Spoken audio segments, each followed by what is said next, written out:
Texan. I currently reside in the Houston area. I've been in education for over 20 years now.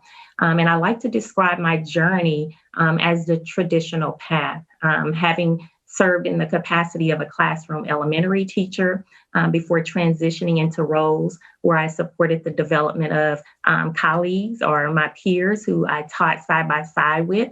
And then decided that I wanted to move into the role of administration. So most of those 20 years of me serving in education, I have been in the capacity where I have supported the coaching and development of other leaders. Currently, I'll talk about my role. Currently, I am the Executive Director of Leadership Development in Aldine, where my primary focus is to identify aspiring leaders and support them as they journey or take the journey into the role that they aspire to serve in. And it could be campus leadership, it could be district level positions. I like to describe my leadership role as servant. I am a servant leader. I believe in providing all that I can to ensure other people are successful and they're able to obtain their goals. But I'm also, more importantly, a collaborative leader. I believe in seeking input and the sharing of ideas to ensure that we meet the needs, the diverse needs of not only the students, but the teachers that we have in public education. Prior to serving as the Executive Director of Leadership, I served in the role of School Support Officer in Houston ISD. And what has attracted me to Beloit is very much similar to the work that we were able to accomplish in Houston ISD. We served a large demographic of students who were historically underserved and underperforming. They were some of our most vulnerable students. And in review of some of Beloit's data, I see some similarities to what we encountered in the Houston area. We were successful in allocating funds, putting in initiatives to support those students, those teachers, those principals. And again, as I look at the data in Beloit, I see a great opportunity to maybe share some of those practices that yielded the success that we had in the Houston area. In terms of size and demographics, I've always served in very diverse communities. So that was certainly attractive to me. My direct role, I did support anywhere from 5,000 to 7,000 students, which is similar in size to Beloit. And so I felt that this would be an easy transition, although it is very far away from where I have lived and resided most of my life. In terms of the work, I think that it's going to be very similar to what I have experienced here in the Houston area. Thank you, Dina. You're very welcome.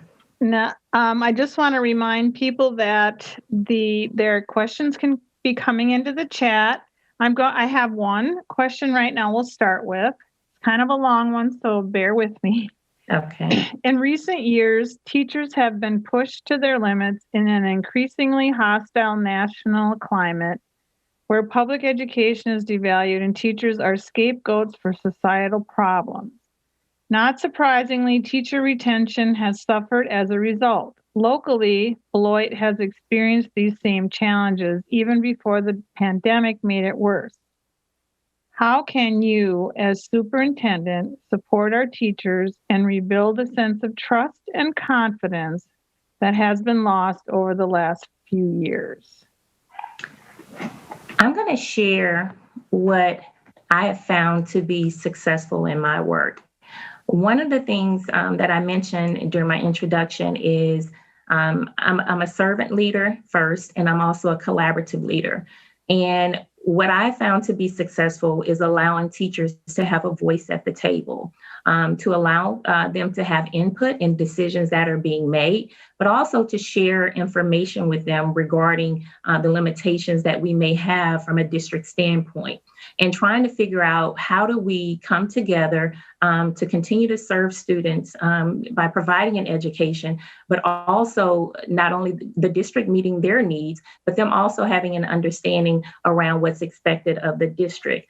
I think sometimes what I've experienced is that we have been we've kind of closed the door and made decisions, and not allowed stakeholders who were going to be impacted firsthand to have the knowledge or information about what's going to happen.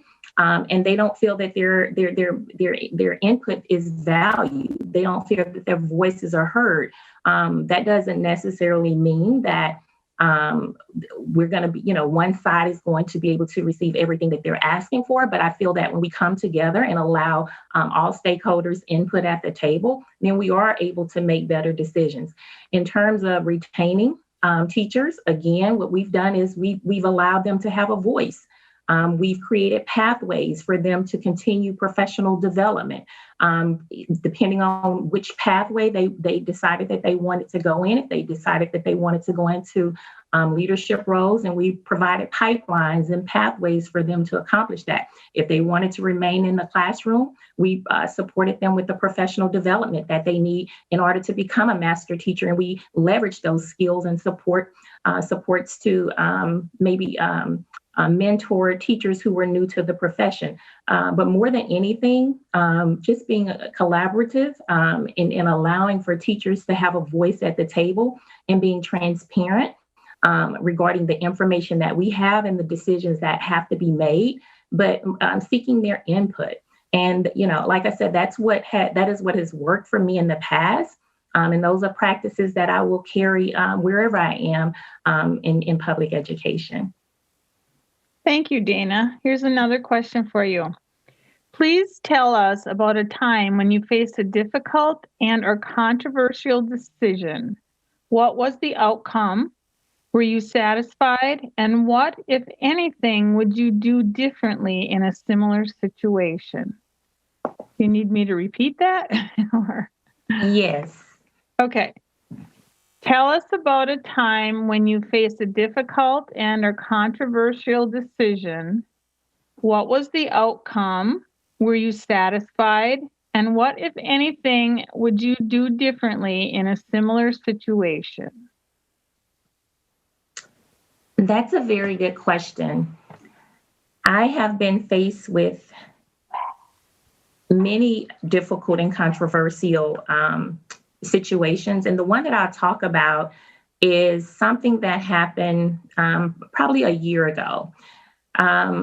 In my role as school support officer, I was assigned to support campuses across the district.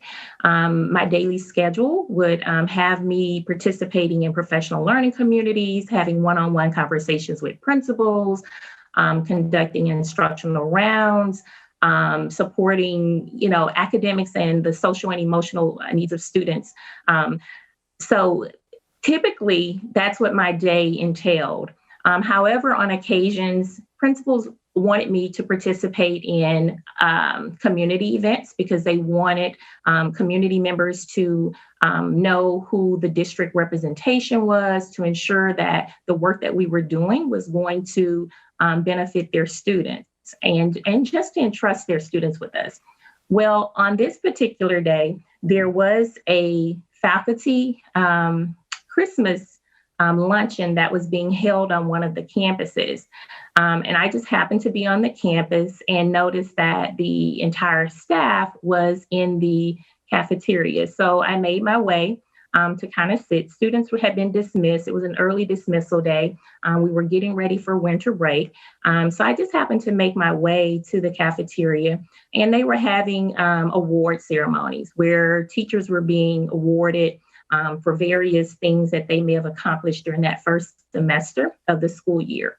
After lunch was served, they were moving into a fashion show. Well, I was there along with some other district administrators. So the teachers started out in the fashion show, and they had these creative costumes. And maybe 2 or 3 of the teachers' costumes were a little revealing. Well, it became controversial because this was a campus that had also put a dress code in place for parents. And so it kind of seemed or came across as being contradictory that we would have a dress code for parents, but we would allow teachers to wear costumes in a faculty fashion show that were a little revealing. And so rather than addressing the situation or the matter at that time with my immediate supervisor, I didn't address it. And it became a huge ordeal. And again, because of the contradiction that was made between a parent dress code versus a faculty dress code, it was something that became public. The district received a lot of pushback and a lot of concerns were raised because they felt that it was unfair. I think for me, hindsight, I typically follow the protocol when it comes to the organizational structure. In this case, I did not challenge my supervisor on this issue, but I think moving forward, that's something that I will do. When I believe that policy may be being violated, I will share or push back, which is the type of leader that I am. I want people to be comfortable giving me feedback because I am a person who believes in a culture of feedback.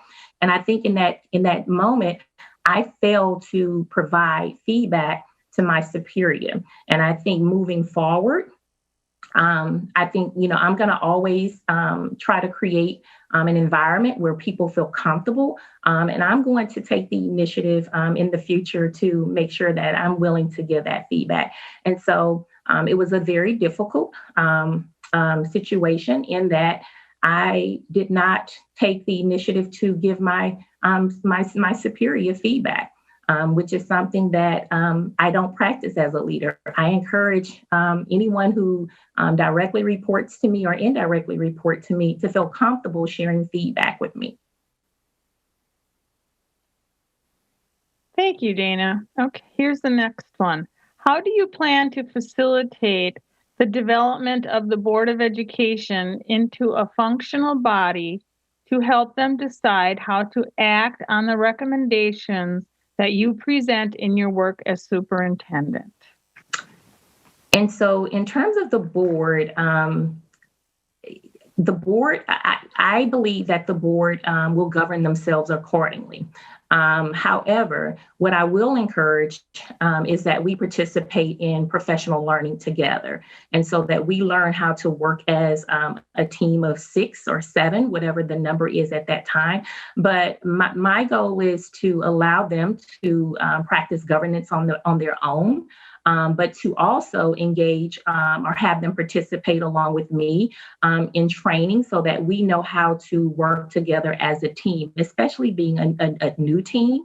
I feel that would benefit from some professional learning on how we can better support one another and how we can get to know one another. One of the things that I plan to do is spend time with them one-on-one to learn their why behind serving on the board. But in terms of, telling them how to behave or how to act or how to govern, I am going to leave that up to the board. But as a team, I will request that we engage in professional development and coaching and opportunities to kind of learn and grow together. Thank you. Specifically, which practices were implemented to improve your schools? Which were successful and which were not? So that's a really good question. We didn't necessarily implement one practice. We implemented an initiative. And the initiative it was called the Achieve 180 Initiative. It was based on 6 pillars, one of them being leadership excellence, one of them being teacher excellence, instructional excellence, strategic operations, family engagement and empowerment, as well as social and emotional learning. And what we did under each one of those pillars is we built cross-functional teams throughout the district to ensure that the needs of students were met. Due to some research that we studied, we felt that those were the 6 components that needed to be in place in order to support students who attended schools that were historically underserved or underperforming. I'll tell you that the most, impactful A pillar of that six pillar initiative was leadership development. We identified high performing leaders that we could place in each one of those schools, but we continue to support their development throughout the course of them leading on those campuses. Something else that we did from a district standpoint is we took ownership of supporting them with developing what we call their tier 2 leader teams. We wanted to make sure that this was just not the work that had to be done was not just going to be implemented by the principal, but everyone on that instructional leadership team clearly understood their roles and responsibilities, and we empowered them through professional development opportunities. We put stipends in place to attract highly qualified teachers. We reviewed their historical data in terms of evaluations to look at the success that they've had over time. But what we also noticed is that although they had been in or had success in other places, you were now talking about students who were 2 and 3 grade levels behind. But these were teachers who had proven track records, so we could take from that foundation and build on it to strengthen their content knowledge, to support them with delivering instruction on what we call tier 1, tier 2, and tier 3 levels simultaneously. We changed our hiring practices. We had an extremely robust vetting process so that when we did hire teachers, they were placed on this trajectory where they would receive the necessary support because these were difficult schools. These were schools where students, there were a lot of external factors. On top of that, they had huge achievement gaps in comparison to other students. I think the most important thing that our superintendent did at that time is made a bold commitment to reallocate funds. Typically, the funding follows the student, but in this case, he made sure that the funding followed the need. And so when you talk about equity and making sure that every child has what he or she needs, that was the bold step that this superintendent took. But it was all hands on deck. So there was not a one system or practice. It was multiple systems and practices. Every department throughout the district understood the role that they played in ensuring that we were going to increase student achievement on these campuses with the goal of progress, not necessarily meeting standard. All we wanted to know is every year, every day, when those students came into our classrooms, they were going to be better than they were when they arrived, when they left. So I think long story short, in 2017, 2018, 14 out of the 16 campuses that had been low performing for 1 to 3 years met standard. And so there were multiple practices that we put in place. It was a lot of progress monitoring. We didn't start at the beginning of the year with a practice and use that same practice the entire year. What we did is we looked at our data and we pivoted or we readjust based on what that data was telling us. So it wasn't one practice. It was we call it a movement. Thank you, Dana. I'm going to just pause a minute to allow the interpreter change. We have several interpreters that are helping us out tonight, and we just want to give them a little chance to change. Thank you.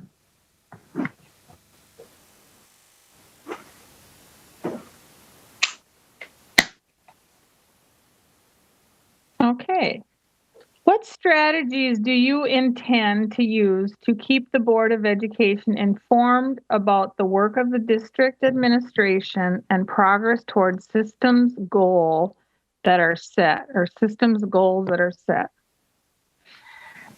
So what I would like to do, as I mentioned earlier, is to meet with them one-on-one and determine how they like to be informed, to determine the lines of communication, how often they would like to communicate. Ideally, what I would like to do is give them a weekly update to keep them informed about where we are in terms of meeting board goals or implementing strategies.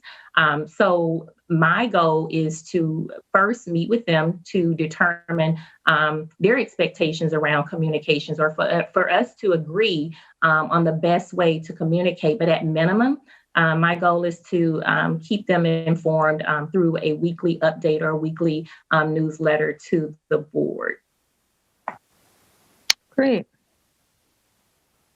And I'm sorry, Louise, but I think that one of I guess the second part of that was about progress towards systems or goals. And so we'll have to determine that because you certainly want to present data points.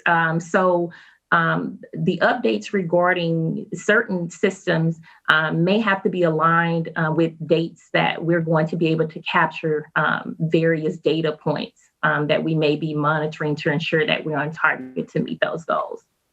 So I think that's something that could be determined in my meeting with the board, and we can agree upon a time. But as I said, at minimum, I do want to communicate with them weekly just to share some of the highlights, and there will be highlights that are happening.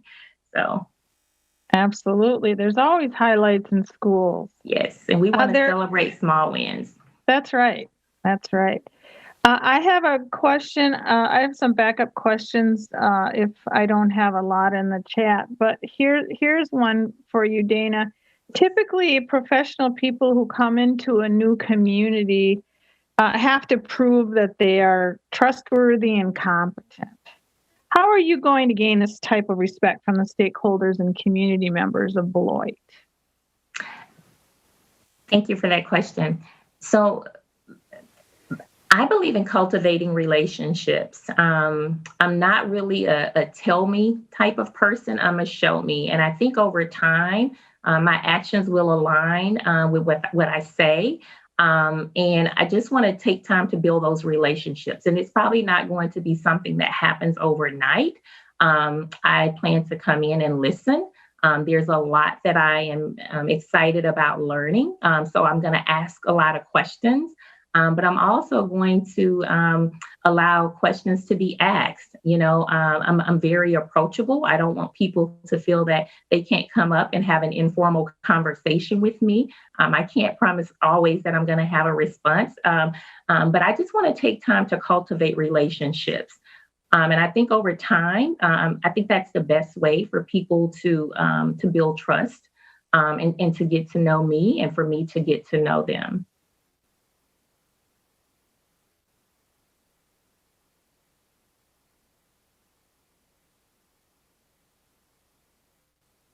You're on mute. I'm sorry. That's okay. Please share with us a problem you have experienced with school and community relations. Why do you feel that problem occurred, and how would you consider handling it differently in the future? That's a good question. So I want to say that, and it wasn't a problem that I created. I served a campus that took on newly rezoned students after the commissioner of the state of Texas decided to close a school district. Parents were not happy about it because this was a very close-knit community, and they didn't feel that annexing their students into another district would address the academic and the social needs of their students. So they were very upset. They were very vocal about their concern about just, losing all of the history that had been built in that community to another district. So what I did is I met with the parents of students who would be annexed to the campus that I supported at that time, just to kind of hear their concerns. And while I didn't have a response, because this was new to all of us, I didn't have a response to some of their concerns.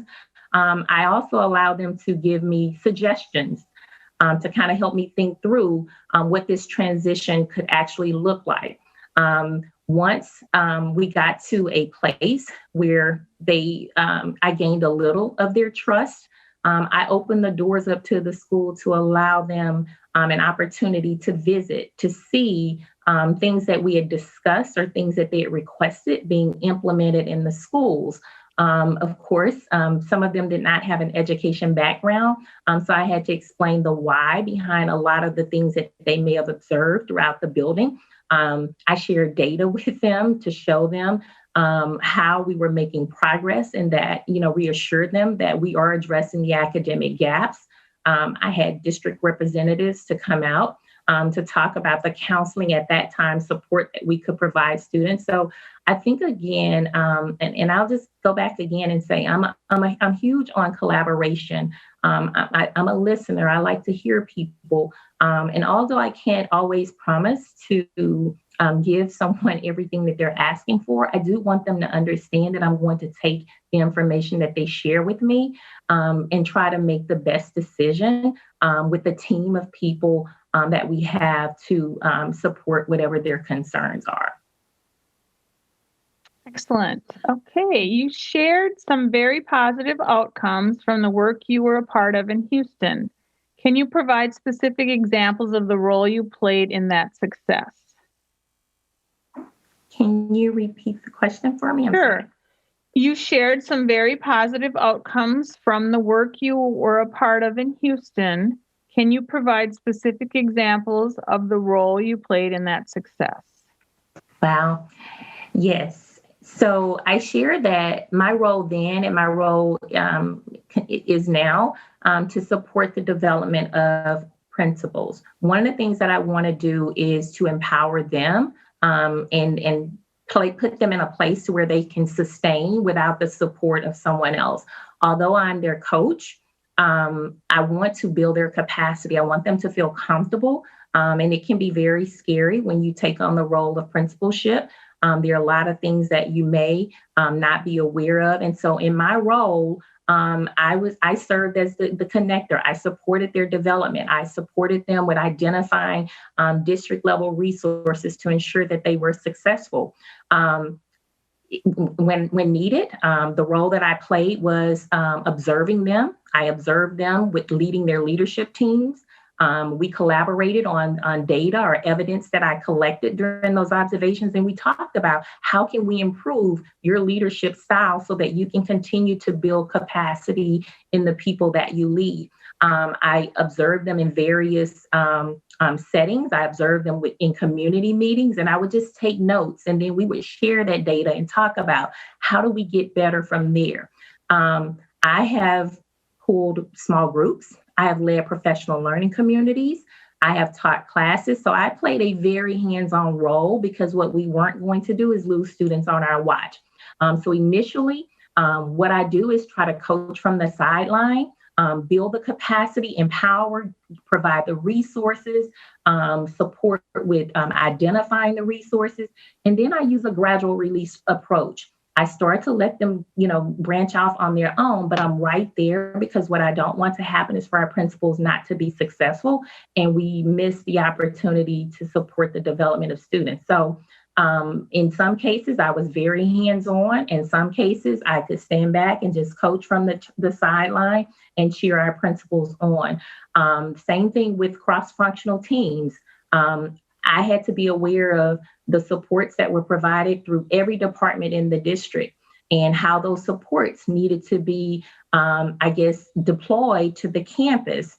And so I would make those calls. I would have district level departments to come out and walk with me, get their feedback. What is it that we need to do next? And so it just depends on the principal. If it was a new principal, I was probably very hands-on and used a gradual release approach. If it was a principal who had a proven track record, the data indicated that they were on target to meet their goal. It could have been as much as a phone call, but I also used a tiered approach. I looked at various data points and I tiered the support. The support could have ranged from anywhere from 3 to 4 campus visits a week to a phone call or a text message or a face-to-face, a FaceTime call. But it just varied from principal to principal. And so we differentiated that support. Here comes the COVID-19 question, Dana. What criteria or framework for decision-making would you use to advise the Board of Education as to how to operate and educate students in this constantly evolving situation? Okay. You said educate students? Yes. What criteria or framework for decision-making would you use to advise the Board of Education as to how to operate and educate students in this constantly changing or constantly evolving situation? I think that with anything, I don't know solely if that would be my responsibility alone. What I would do is I would work with various departments, more than likely teaching and learning. We would either look at a plan that's in place or we'll look to develop a plan. We look to figure out the organization of the plan. What commitments are we going to make around what that communication or, I guess, supplemental curriculum needs to look like? I would bring in various stakeholders around the decision making to determine the input that we want around what's getting ready to be communicated to students. And so this is not, I guess, solely a decision that I would feel comfortable without input from teaching and learning, as well as some of our teachers who are on the front lines. I would probably even configure some student groups because I want to get their input around what information do you already know or have about this, and what are some things that you're curious about? What information would you like to know more about? What have you heard? So that we can dispel any rumors. But I would work very closely with teaching and learning, our curriculum department, to figure out where this supplemental information needed to best be plugged in. But it is something that I would certainly address. I am a parent. I have to engage my own child in conversations about, dispelling some of the rumors that he hears regarding COVID. And so I think we have to be very careful from a district standpoint about how we communicate, because some parents are comfortable with their students having this conversation outside of home and some are not. And so we would have to develop a full plan of what this is going to look like. And I didn't mention parents, but I certainly would like parental feedback around what that needed to be. Because as I stated, some parents don't want us having that conversation with their students. Dina, you underscored building relationships. What other organizations in the community have been key partners for you and for student success in and out of school and year round? So what other organizations in the community have been key partners for you for student success in and out of school and year round? Okay. Thank you. So I partner with the Houston Area Alliance of Hispanic School Leaders, the Houston Area Alliance of Black School Educators, and I typically work through those organizations to support students with whatever they need. A lot of the work that we do is partner with the Houston Food Bank, where we provide meals for students. We also partner with the Young Women's Christian Association, where they may come in and provide training and support for our students. But typically, we have quite a few vendors, nonprofits, as well as public organizations who reach out to these main two organizations that I'm a member of, and we typically work through them. We have a ongoing app that we use. If we find out that there is a need regarding something that our students or our families may be in need of, we typically can place the information in that app, and the organization will connect us with a business partner in the community to support that. I use those two because they have connections with so many other smaller partners. But in the Houston area, the Houston Astros Foundation supports us, the Barbara Bush Literacy Foundation, the Houston Library Services. We tap into a variety of resources. And the way that we do that is based on a need. When our students, when we identify a need, we pick up the phone and start calling. We also have what's called wraparound services. So some of that work has been lifted off of our shoulders. We're able to go through our wraparound supports, whose primary role is to identify services throughout the community and partner our families and our students with those services. But I would say typically the work that I do, I start with those organizations because that's where we do our scholarship fundraisers. We do our annual holiday wish list. We do our back to school supplies. We do coats for students. We usually go through our one of those organizations to support students, if not the district's wraparound support. Excellent. The next question, Dana. Beloit is a community with a high level of diversity. This is not reflected in the district staff. What would you do to correct this lack of diversity? And so that's a good question because typically we talk about staffing to align the student demographics with the teacher or the administrative staff. That's not always possible because we also need to hire the candidate who's the best fit for the job. And so one of the things I think that we found helpful is to educate the staff that we have to help them understand the diverse groups of students that they have in their classrooms.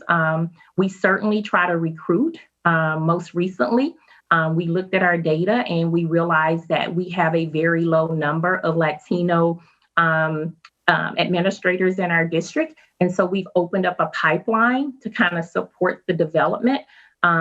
It's open to all race, but we are certainly trying to attract Latinos so that we can kind of mirror the student demographics. In the event that we're unable to do that, our next best step is to educate the staff that we have so that they can better engage the students that are enrolled on our campuses. Thank you. You have had a lot of good experience. Why do you feel you are ready to be a superintendent? That's a great question. Superintendency, I've had a lot of great leadership experience, I'd like to say. And so I'm not necessarily looking at it from a title standpoint, if that makes sense. It's just another leadership opportunity to support the development of a larger population of leaders throughout a district. And so I guess I've been in leadership roles. And so I'm not going to wake up and just, feel that, oh, it's superintendent. It's what I do every day. I lead at every level. I've led at every level from the classroom to where I am now. I had leadership qualities when I was in school, in undergrad, in graduate school.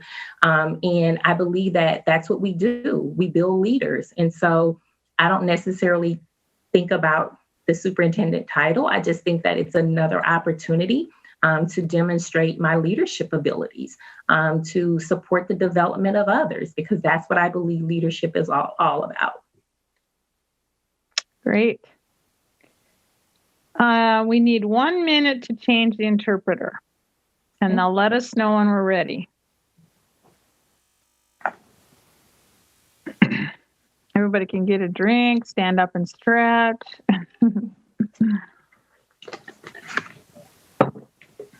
It is about almost 5:15, so we have about 30 minutes left.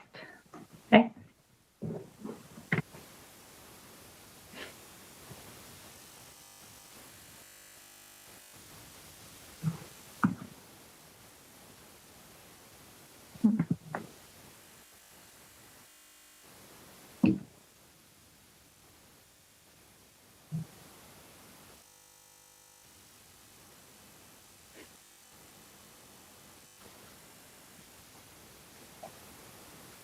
They are ready.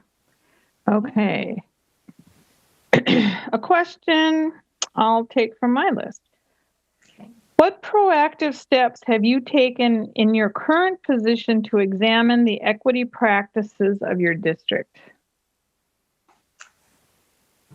I think what I've always done is I've just kind of observed, collected what I refer to as qualitative data. I looked at how our staff interacted with various groups. I looked at data. I'm always looking at data to determine if there is possibly an equity issue at hand. I ask questions to push people to think differently about how we are responding to students' needs and whether or not we're addressing their needs altogether. I look at a lot of historical data. And I make comparison to any current data that I have, and I kind of bring that to the forefront because that drives just about everything that I do. And what a lot of times we notice is that it does raise a question of equity. I talked a little bit about the initiative that I had the opportunity to assist with launching, where it was a total shift in how we did business to support our historically underserved, underperforming students.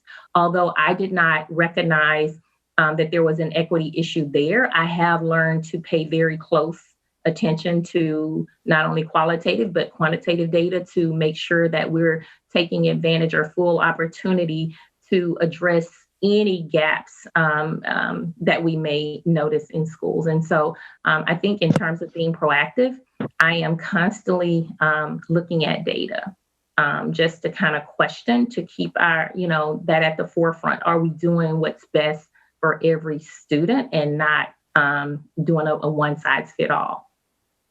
Thank you. If reductions in state funding leads to layoffs and or cutting programs, what would your priorities be in addressing the shortfall? That's a very good question. The first thing I would do is certainly have a conversation with my chief financial officer because I want them there. The other thing that is always important is to look at the types of initiatives, board goals that we have put in place and evaluate those goals or those initiatives to determine are they even making the impact that we set out for them to make. One of the things that, in my experience, we try to do is not cut personnel. We've looked at certifications, we've looked at experience, and sometimes we're able to place people where they may be a better fit or there may be a need for them. But in terms of a reduction, and when we're looking at budget cuts, we want to look at a gamut of things to figure out, is there something that we're allocating funding to that is not either aligned or not that needs to be reevaluated because it's not supporting the goals that we set forth. But that's a huge decision that I would sit at the table with our chief financial officer and any other departments that may have, I guess, a part in whatever the board goals or initiatives are that we have in the district. Great. One from my list. How do you demonstrate to others that you are willing to listen to their views and their concerns? And give us examples of how you listened to others in the past.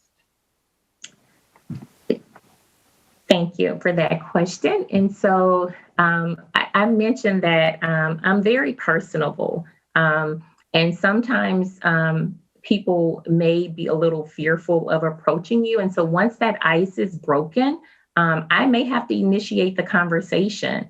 And I may start to ask people for their input. And so I think when I build those relationships, when I include people on, different committees, there have been times where I've been in meetings and I may have called someone to ask them their input. And it could have been a meeting with some executive level district administrators. but I needed a perspective from maybe a campus staff member. And so I think that I put people at ease when I model for them how important their voice, regardless to how loud or how soft it may be, how important their voice matters in the decisions that we make. Um, um, and again, I go back to building and cultivating relationships and being transparent and just being open and honest and, being approachable and being, present in the work. And so I would continue those same practices. Yeah. Here's another question we have. What experience do you have with budgeting at the district level? And how do you plan to approach gaining an understanding of school funding in the state of Wisconsin and its impact on the school district of Beloit? Okay. And so, having served in various leadership capacities, I have not served in the role of a chief financial officer, but I know the right questions to ask when it comes to budgeting and allocating funds. And so, I think that is the extent of my experience is being at the table to talk about where funds are probably most needed. In terms of supporting our schools and advocating for that those funds to be allocated that way. I would rely heavily on my chief financial officer, but again, conducting my own research and making sure that I ask the right questions around the budgeting. We were a decentralized district, and so I supported campuses firsthand with once those budgets loaded. How that spending needed to be allocated across the campuses. We usually looked at data points to make those decisions. But from a district standpoint, I was at the table to talk about where funding most needed to be applied to support our schools. And so I would continue to do that, asking the right questions, monitoring the budget to ensure that we are in compliance with whatever the budget or the state mandates are. But I would rely heavily on my chief financial officer to support me with budget. So how will you recruit Black teachers and administrators to the district where more than 50% of students are students of color? So I would probably need more information in working with human resource to decide what our recruitment efforts were going to be. It's hard for me to talk about what that would look like without having some data in front of me and engaging human resources in that conversation. I talked a little bit about earlier some of the things that we're currently doing. And we just decided that there was a need to do that. But I would have to engage more people in this conversation to find out what steps we took, very similar to what we did in my current district. We felt that there was a need. We put a plan in place. We have a strong organization of what that plan looks like. We've established commitments. So I think it's going to be bigger than just making that call that we need to recruit more African American teachers. We have to develop a plan around what that needs to look like. So I would need more information before I could respond to that. Very good. As we speak, a new charter school is being built in the city. How will you attract and retain students in public schools? I think that is an issue that we face even in the city where I am now. One of the things that I've done is I have tried to find out what it is that parents want to see in a school. Typically, from my interviews with parents, they're transitioning to a charter school because they're looking for some type of program, or they believe that their students may receive a certain type of education. But what we do is we offset that. We do our research. We're constantly in communication with our parents. We're making sure that we're offering programs that our parents want in the schools. If we don't have those programs, we're looking at long-term how we can do that.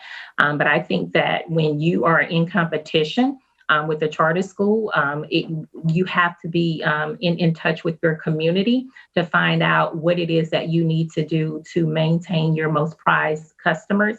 And that just comes from a conversation. And so on the front end of all of that, my goal is to build relationships, to always, be able to communicate with our parents, to talk about things that are either happening in the school or that they want to see happening. So there are no surprises and no secrets. When parents are not happy, then it's not going to be a surprise because we've engaged in these conversations. But what I want to do is try to get them to find out what it is that they're looking for and try to offer that where we are so that we don't lose them. So I'm always constantly going to be looking at what do we do to keep our customers. And so it gets a little competitive, but I think building relationships where people feel comfortable sharing with you what they feel like is not working with like what they would like to see more of, then we can do that. We can keep our customers. So it becomes kind of a competition, but I think we can win that competition because we're going to build that relationship and think long term about what we need to do to provide our students with a 21st century education. Great. From your current understanding and research of the School District of Beloit, what are the 3 key challenges that you would focus on for the first year or so? So that's a very good question. I will be honest. I don't have firsthand information about challenges. I am always concerned about academics. What I do know, or what I have been able to access, is Beloit's 2019 accountability data, which is an overall 59.7, meets few expectations. I do have some wonderings around what we need to do to address that. But I do or would like to spend time looking and listening and learning before I decide what those main or those big 3 nuggets are going to be. But I can tell you that just, glancing at that data, I have some wonderings, and I'm always concerned about making sure that we don't lose students on our watch when it comes to their academics and their social and emotional well-being.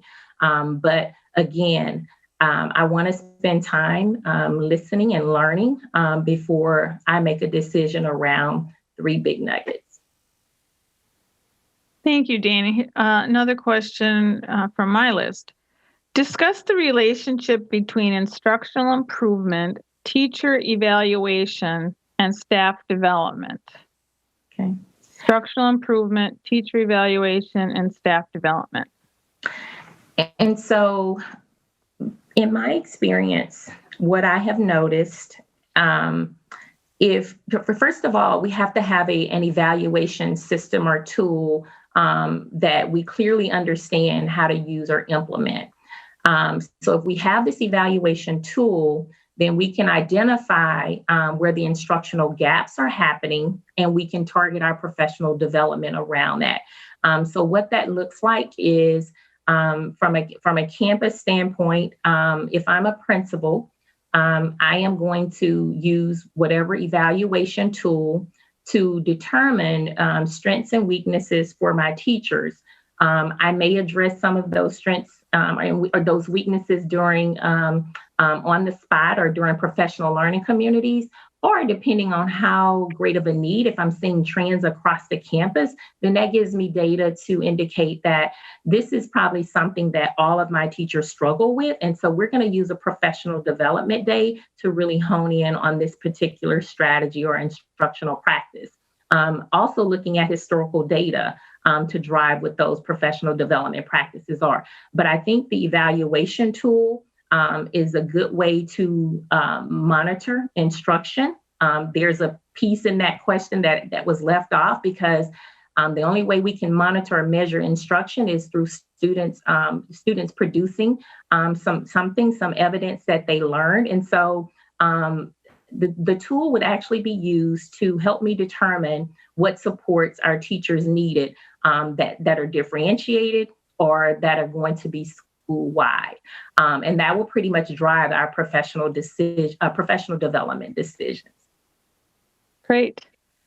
So, assuming that conflicts are inherent in interpersonal relationships, how do you view yourself as a conflict resolver? What has worked well for you, and where have you found problems in your attempts to resolve conflicts? Thank you for that question. I think one thing about being conflict resolving is I'm very transparent, and I'm going to ask the tough questions to really push the thinking around whatever the conflict is. And I don't necessarily want to use the phrase devil's advocate, but I'm not afraid to ask the tough questions to really get someone else to think about or reflect on whatever the issue is. I think where I struggle sometimes is depending on the conflict that we're trying to resolve. I may give the response. And what I'm trying to do is become a better coach and allowing people to arrive or to problem solve on their own. And so that comes with me having to craft the questions beforehand that I'm going to ask, along with follow-up questions to really get them to arrive at a solution. I think, but in terms of being a conflict resolver, I'm very comfortable bringing people to the table and just putting it out there, because I strongly believe that we should be able to have a conversation and agree to disagree. But at the end of the day, we're going to work together as a team and take that as an opportunity to learn from someone else. I also believe that it strengthens our knowledge around something. The more that people question your actions or what you say or whatever that conflict may be, it helps you gain a better understanding so that you can either stand firmly in what you believe or you start to think differently about it. And so I will engage people in those types of conversations to where we can kind of get to the root of the problem and move forward from there. Excellent. How do you hold administrators accountable for student learning and the overall culture of their schools? That's a great question. Or the district level in your situation? You have a lot of administrators at the administrative level. I mean, at the district office. Yeah. So we do a lot of, we set goals, right? And so we make commitments, we set goals. And when we set these goals, depending on what the actions or the activities are, I may have some deliverables or they may have deliverables. And what we do is we commit to completing or meeting the deadlines around those deliverables. And so what has worked for me is progress monitoring check-ins, clearly communicating about what our next steps are going to be. You hold me accountable and I'm going to hold you accountable. So it's kind of a two-way street. It's not necessarily me holding them accountable, because when we adjourn or when we after we debrief, I typically have next steps and they typically have next steps. So if I drop the ball, I can't necessarily hold them accountable. And so we hold each other accountable more so than it being one-sided with me holding them accountable. So we make these commitments and we monitor and we talk about, we said we were going to do this. We can't let each other down. Or we said we were going to do this and it's not yielding the results that we want, then we need to shift our thinking. But it's a partnership. It's very much a partnership. And so it's not, I hold them accountable. I've given them, that full autonomy to hold me accountable. And I ask them, so what did I do wrong? What do I need to do differently? Because I'm constantly reflecting on who I am as a leader, because I am only as great as they are. And I want them to be great and I want them to be successful. Excellent. I just want to remind people we're around 5:30, so we have time for a couple more questions. So as the community members, if you think of any questions, now is the time to put them in the chat. I have one right now that I'll have you answer, Dana. If you found a lack of technical and conceptual understanding of how to use the student information system for basic school functions and tasks, such as creating master schedules at the elementary, intermediate, and high school level, how would you address that? So typically what I do is, if it's not a tool or an instrument that I use on a regular basis during my visits and my interactions, I'm always going to be asking and checking in with all departments. How are things going? Is there any feedback? I'm constantly seeking feedback. And so it's going to depend on if it's an isolated issue or if it's a district wide issue. If we're getting feedback district wide that there's a concern, I'm going to go back to that conflict resolution, those strategies, because I'm going to pull everyone to the table because I want to know, have you shared these concerns? Were you aware of this? How can we respond? Or what is going to be our response? Is there anything that we can do? So I'm a strong believer in, feedback. This isn't working for us. What else can we do? And again, I shared earlier, it may or may not be that that's something that we can address right now. But how can we make this more user friendly for the people that have to access this particular website? And so again, I certainly want to be mindful of isolated incidents or concerns, but from a district standpoint, if there's a huge concern across the district, then we really need to go back to the table to figure out how we need to address it. Typically, we use, I don't want to call them hotlines, but there's a way where people can put a message regarding support that they're needing or what's missing in terms of support, but looking at that data. Because if it's going to be, if everyone's putting in the same complaint or the concerns are very similar, then from a district standpoint, we really need to evaluate to figure out what do we need to do to address it. But it would depend on if that's an isolated incident or if it's a district-wide. Thank you, Dana. We need 1 minute to change interpreters. Okay.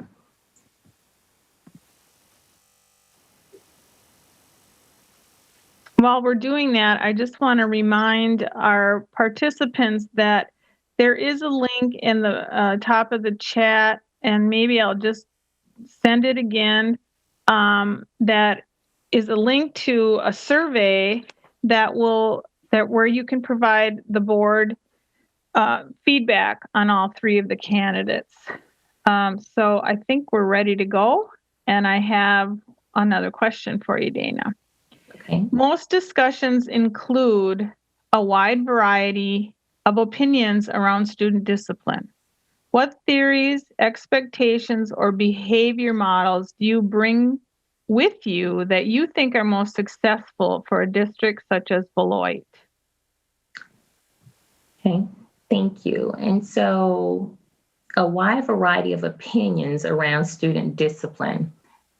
And so I'm very proactive when it comes to discipline. I believe in putting systems or initiatives or programs in place that will allow us to build relationships with students so that we don't get to the major discipline issue.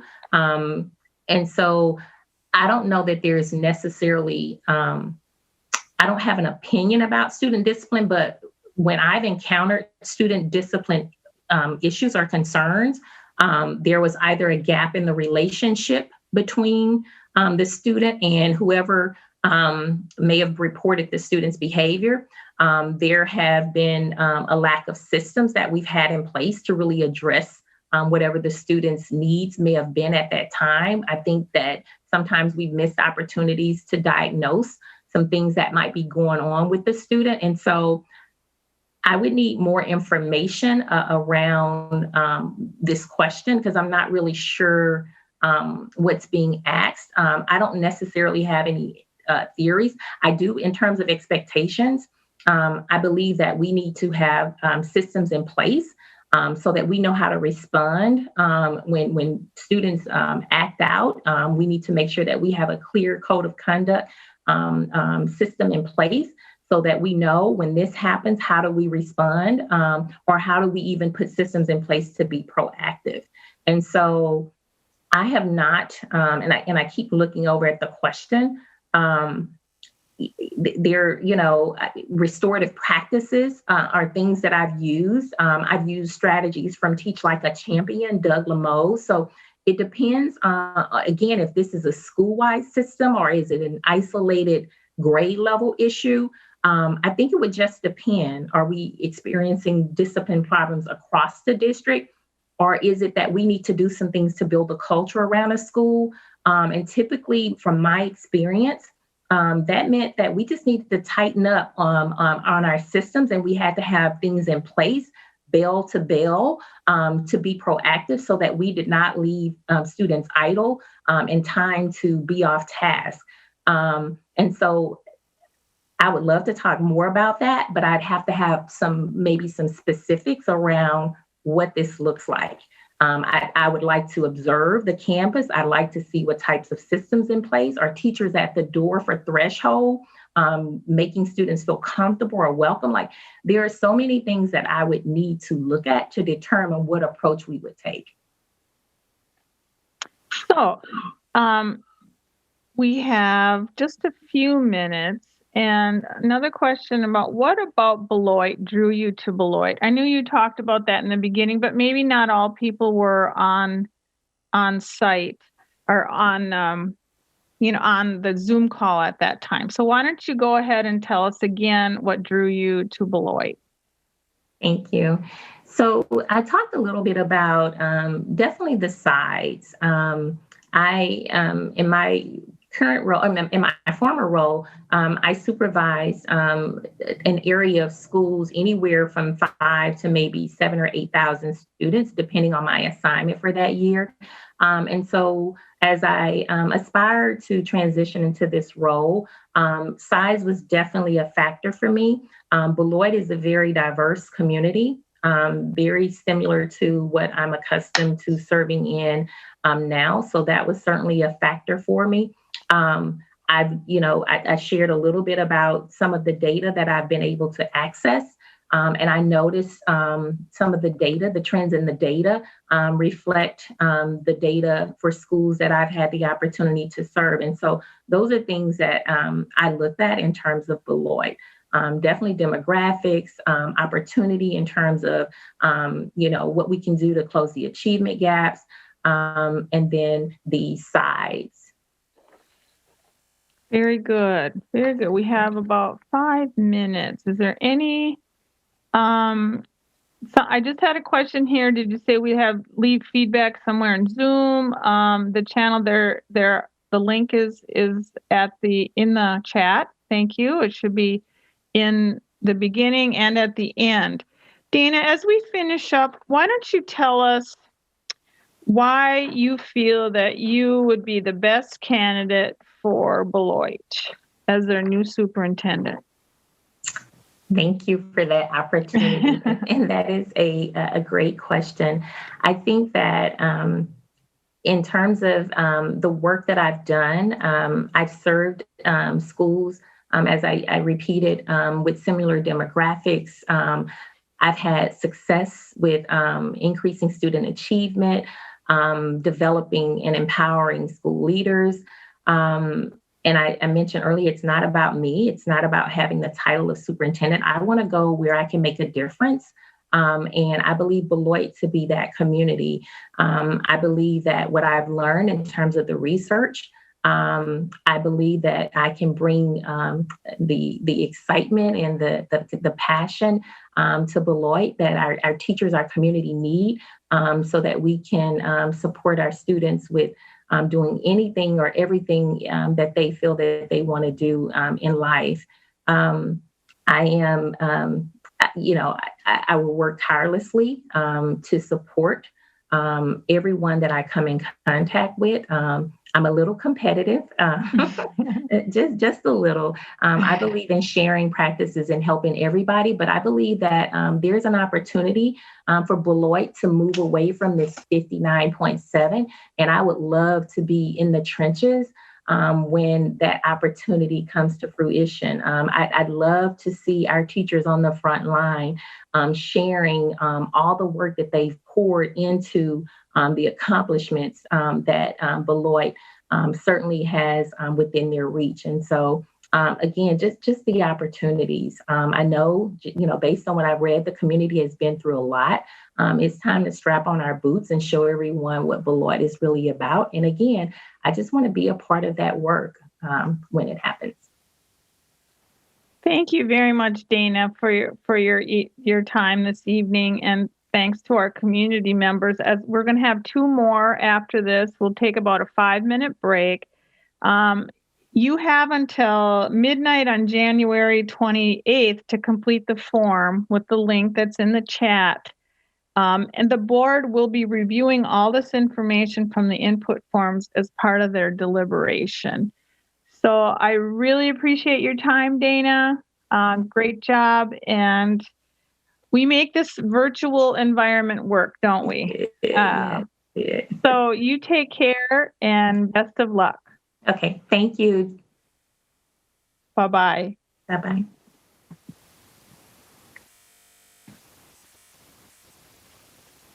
So if the audience, we are going to be taking about a 5-minute break. The next candidate is coming in at 5:50. So we have about a 5-minute break, and I'll be back at 5:50. Thank you very much.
It is 5:50. I'm wondering if our next candidate is on the call.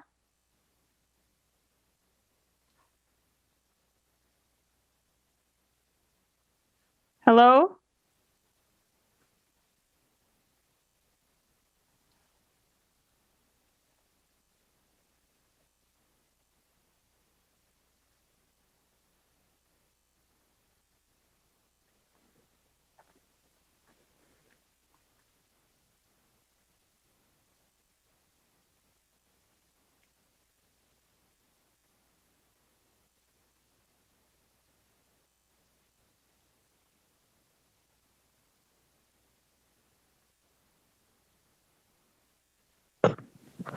Hello, is everybody here?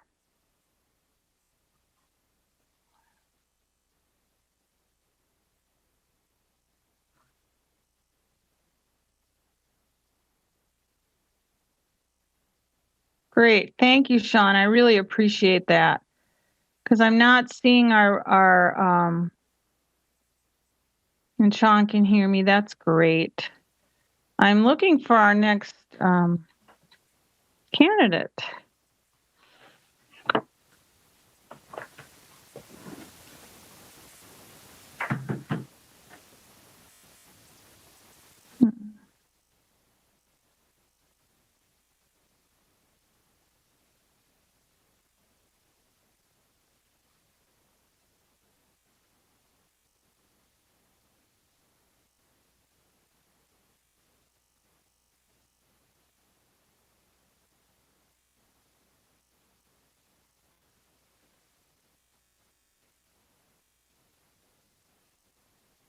It's my understanding that the questions that you posed, the community posed for the first candidate, for Dana, I'm assuming you would like me to ask that for of the two other candidates.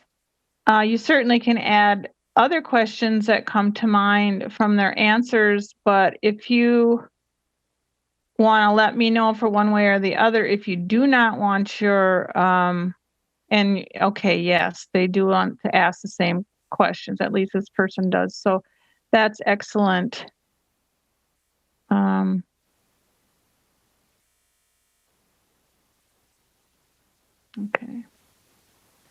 But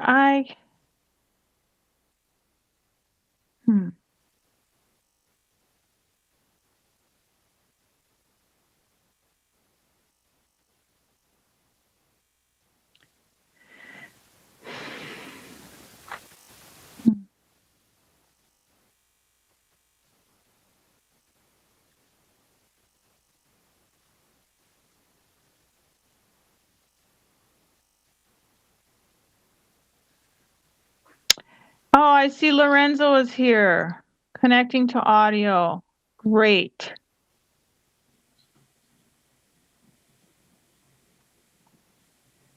Lorenzo, can you hear us? Yes, I can.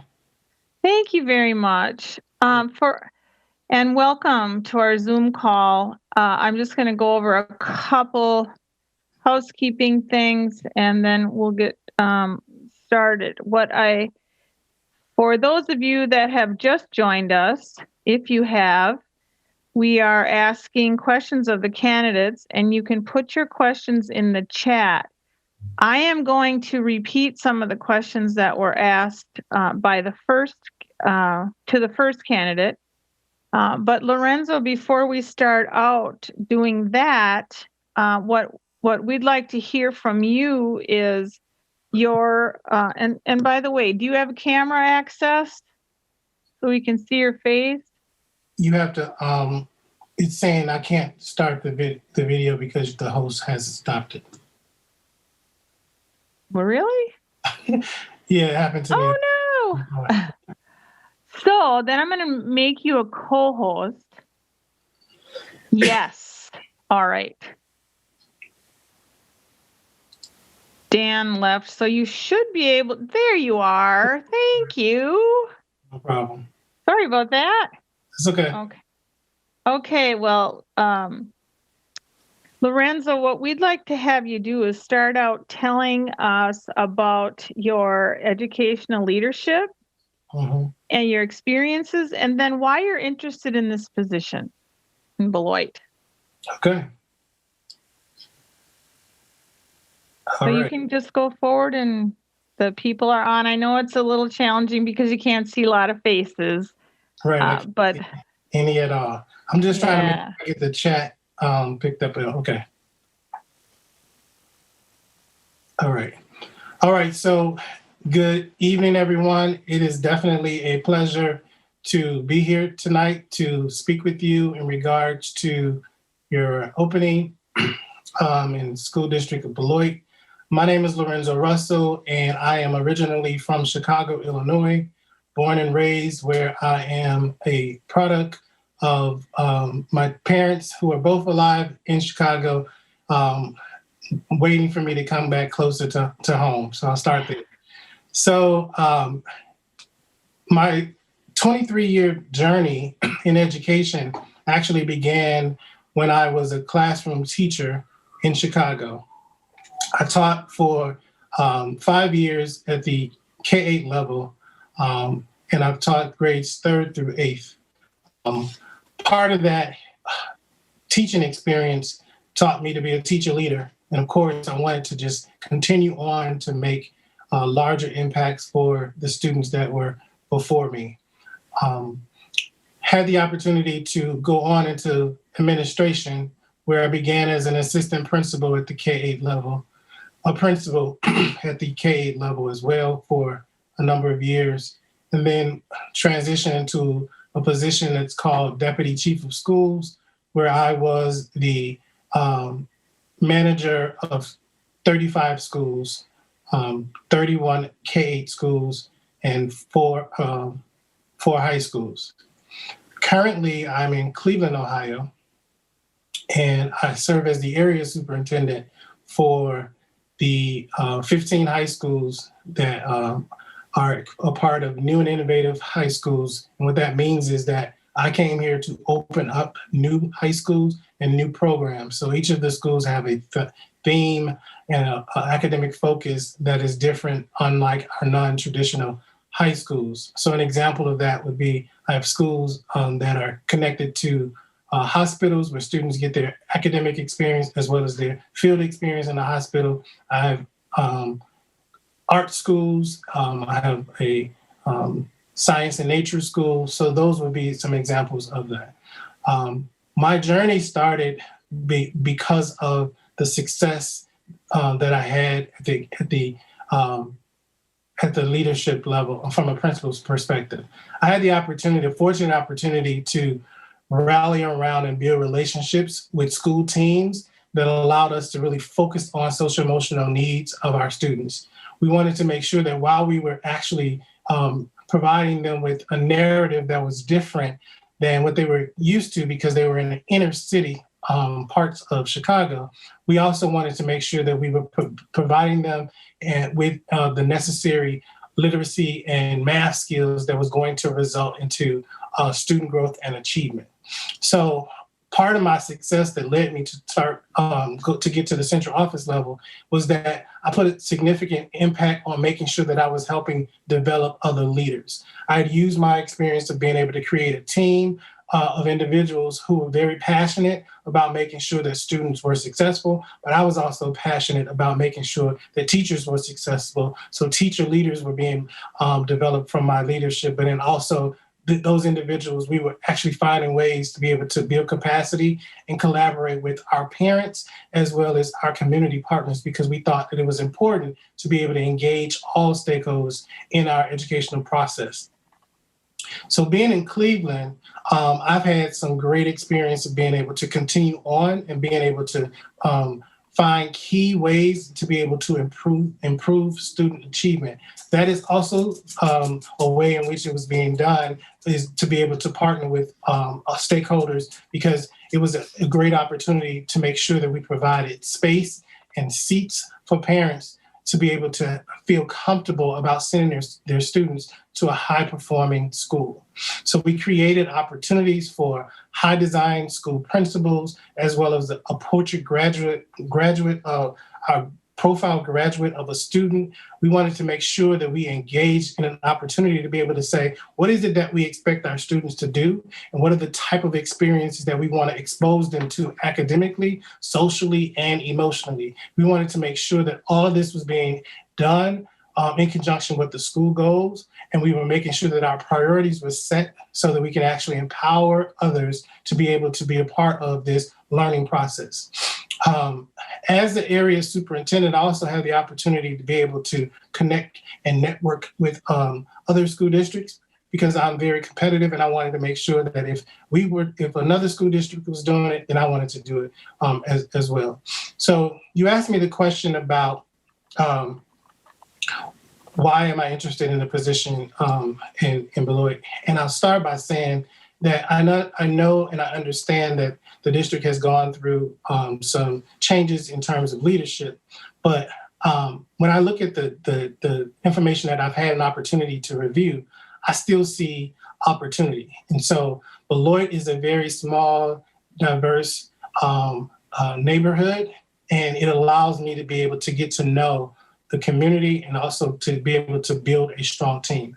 I actually feel as though it's important to be able to, if you look at, for those who had an opportunity to see my resume, I've pretty much been in my roles for 4 to 5 years, which allows me some time to build longevity, to be able to get to know staff members, get to know community members, those individuals who are very instrumental in the process of being able to improve schools.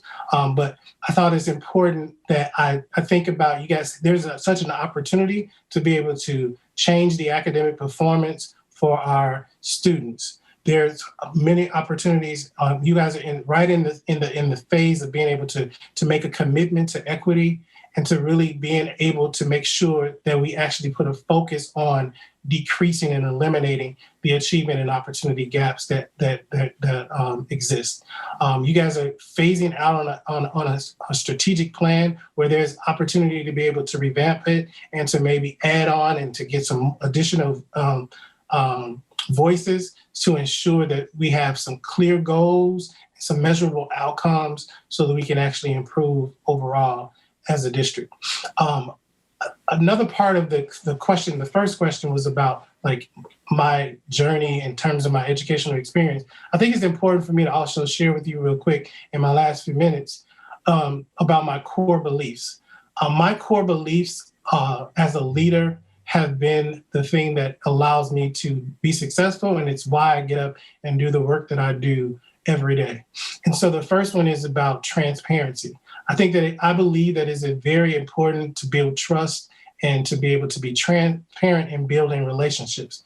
That's one of the things that I feel as though is allow me to be successful is because when you lead with transparency, it keeps all parties informed before the process, during the process, and after the process. So I think I would be very intentional in my communication to ensure that there's two-way communication and that it's available for all stakeholders and that I'm transparent about it.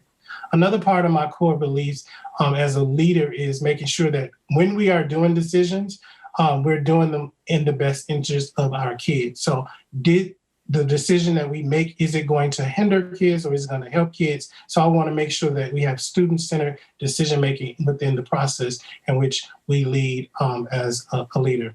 The third part is about equity.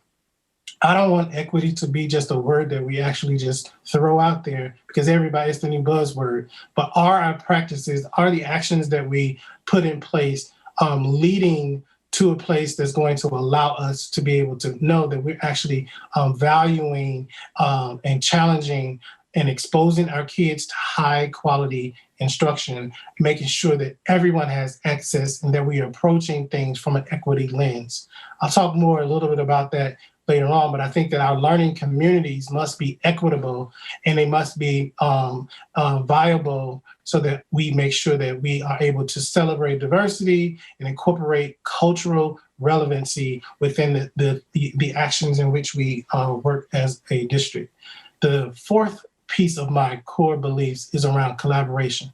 I know that I cannot do the work alone, and I believe that it's important for me to make sure that individuals have agency and voice. So I want to make sure that the system is set up to individuals to be able to provide feedback and give, whether it's positive or if it's negative, but we want to be able to set the structures in place so that individuals feel very comfortable being able to come in and share, and that there's an environment that allows us to challenge each other so we can dig deep and think about rigorous opportunities for to build as a district.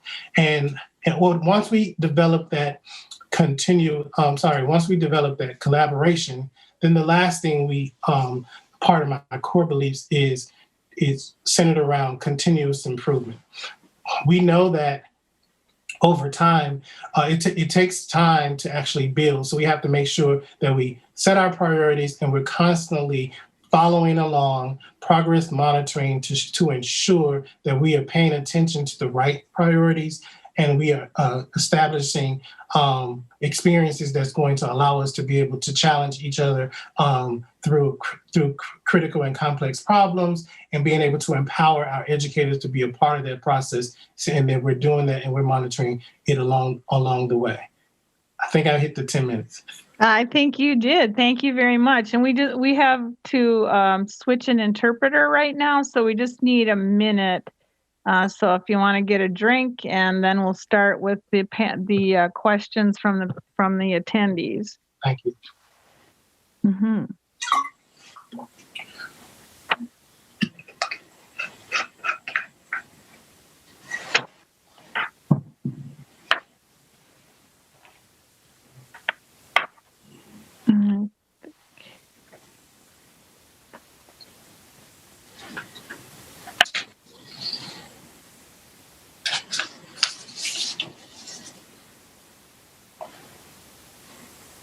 Okay, so Lorenzo, we'd like you to ask or answer this question. Please tell us about a time when you faced a difficult and or controversial decision.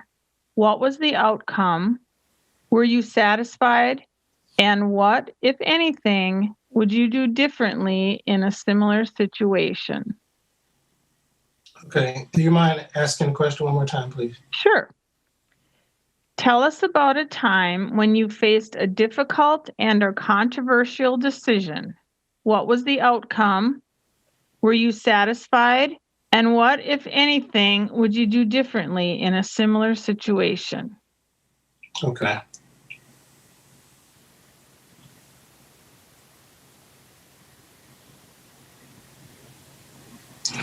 All right, so I'm going to share with you about an experience from Chicago for me.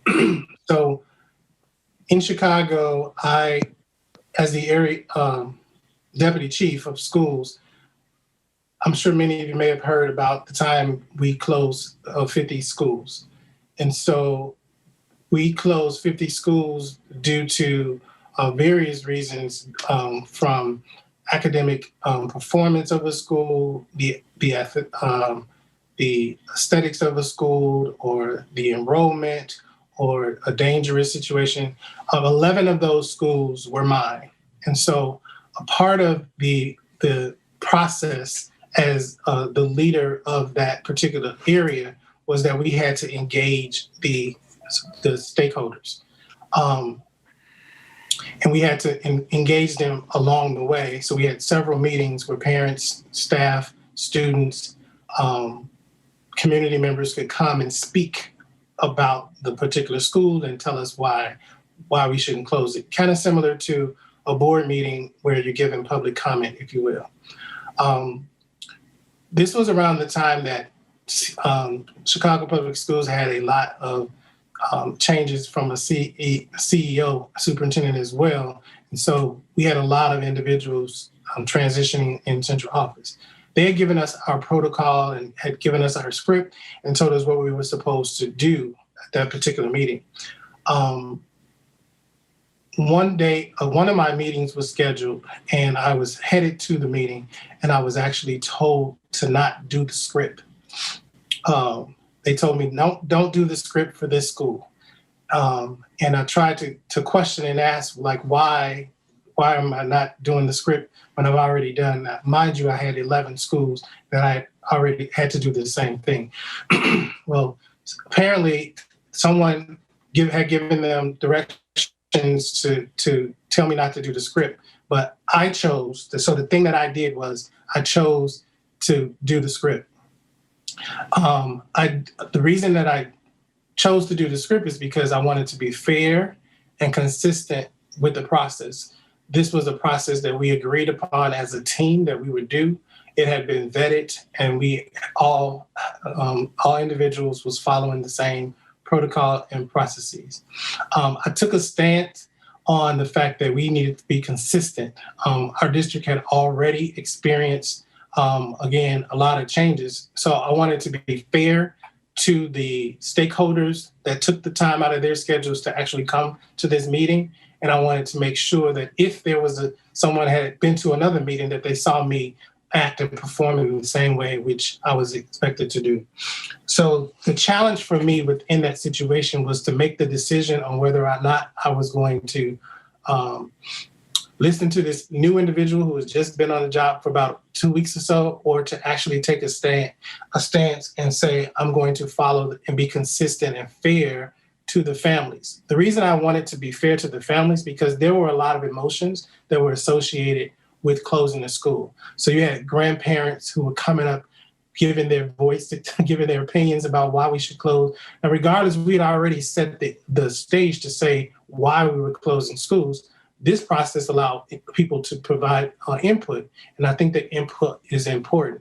So if I had to do it all over again, I would do the same thing, because I think it's important that individuals, when I talk back about my core beliefs, transparency is important.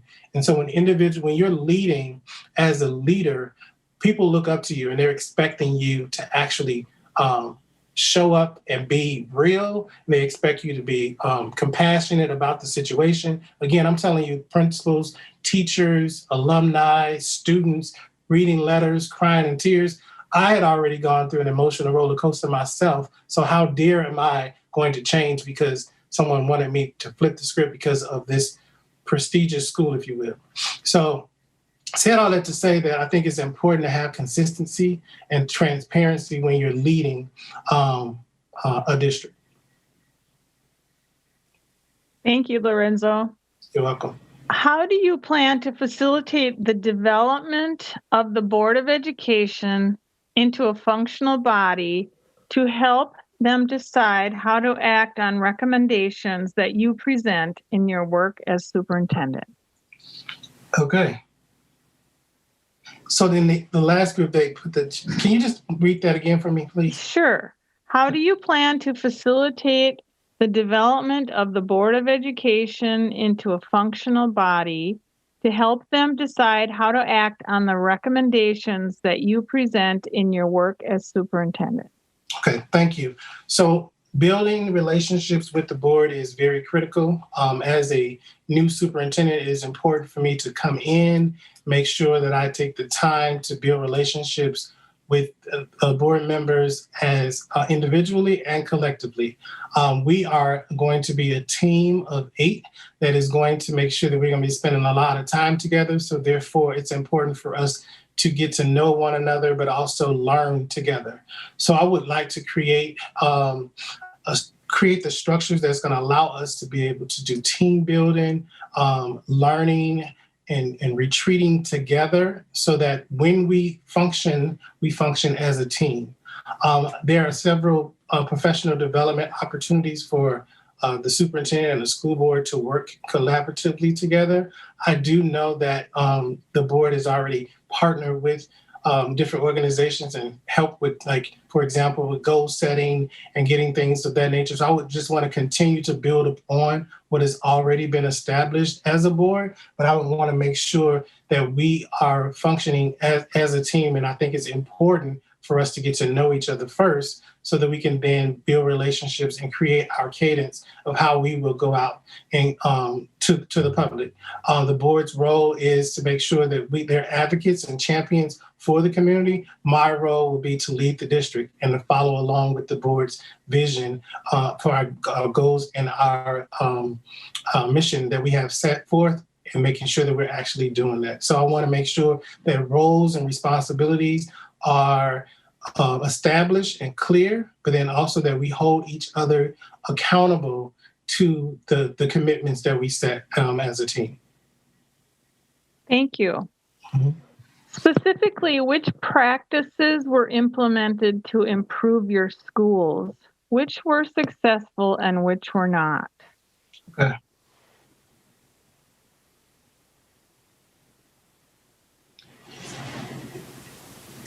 When you said, was this crafted for me when I was a principal or me in my role as either or?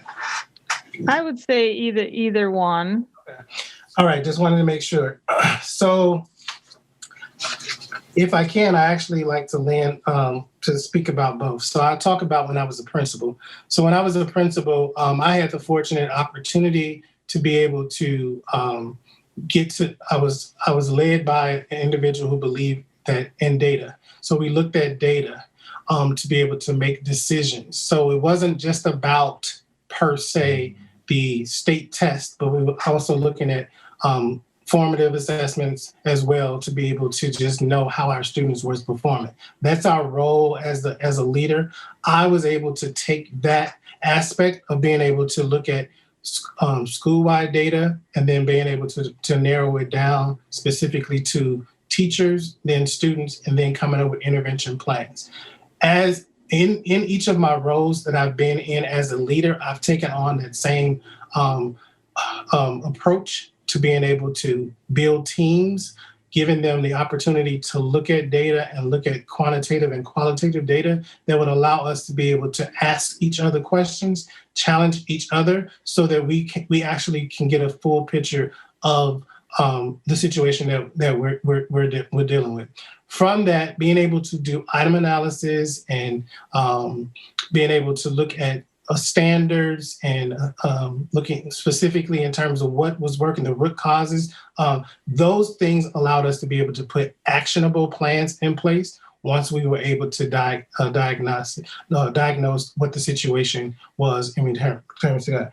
When we began to break down the data, it allowed us to be able to ask questions. It allowed us to be able to come up with interventions, that were somewhat considered outside of the box. So I'm talking about from not only from a district-wide perspective, being able to challenge the data allows us to be able to create plans. So we create plans for professional development, for tutoring, for experiences that were your non-traditional experiences because we felt that the data was telling a story. We were trying to get underneath the story and come up with ways in which that we could think outside the box so that we could improve the outcomes. So that'll be my aim.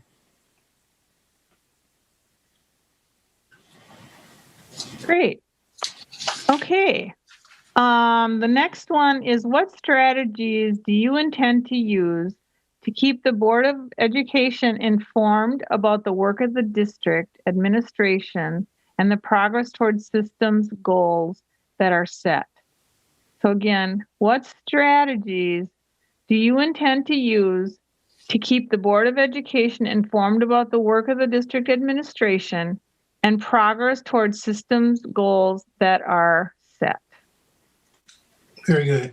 The process in which I would use in terms of being able to keep the board informed, I do think that it's important to be transparent about the things that are happening when it comes to the schools. So regular check-ins with the board members at board meetings where I'm providing updates on these particular areas, providing them with our goals and our grows to make sure that everyone is aware of how we are making efforts toward the progress of our goals, providing evidence to say what's working, what's not working, what are we doing to put in place to continue to improve, being able to making sure that there is frequent updates, keeping them regularly informed. I have a great mentor here and here in Cleveland, where I've watched him serve as a superintendent for over 8 years. And we know that the superintendency is short-lived. So he has really provided me with some examples of how you keep your board informed on actually what's taking place. So I watch how he sends out his weekly check-ins with them, providing them with updates, whether it's in the form of email. He does videos. So I would make sure that I would create those same systems to keep the board members abreast on what is taking place. Great. Thank you. So the COVID-19 question. What criteria or framework for decision-making would you use to advise the Board of Education as to how to operate and educate students in this constantly evolving situation? So what criteria or framework for decision-making would you use to advise the Board of Education as to how to operate and educate students in this constantly evolving situation? Okay. So this is the fun question. I will tell you that I am a part of the process here in Cleveland, where we have various work groups where we are engaging with multiple stakeholders to ensure that we have a plan in place for reopening. We are currently in a remote situation and have been since February when we went out, but the work did not stop. We continue to create various work groups that allow us to meet not only academic needs, but social emotional needs, our facilities, family and community engagement. So we made sure that I would create the same structures to make sure that we are hearing the voice of all stakeholders.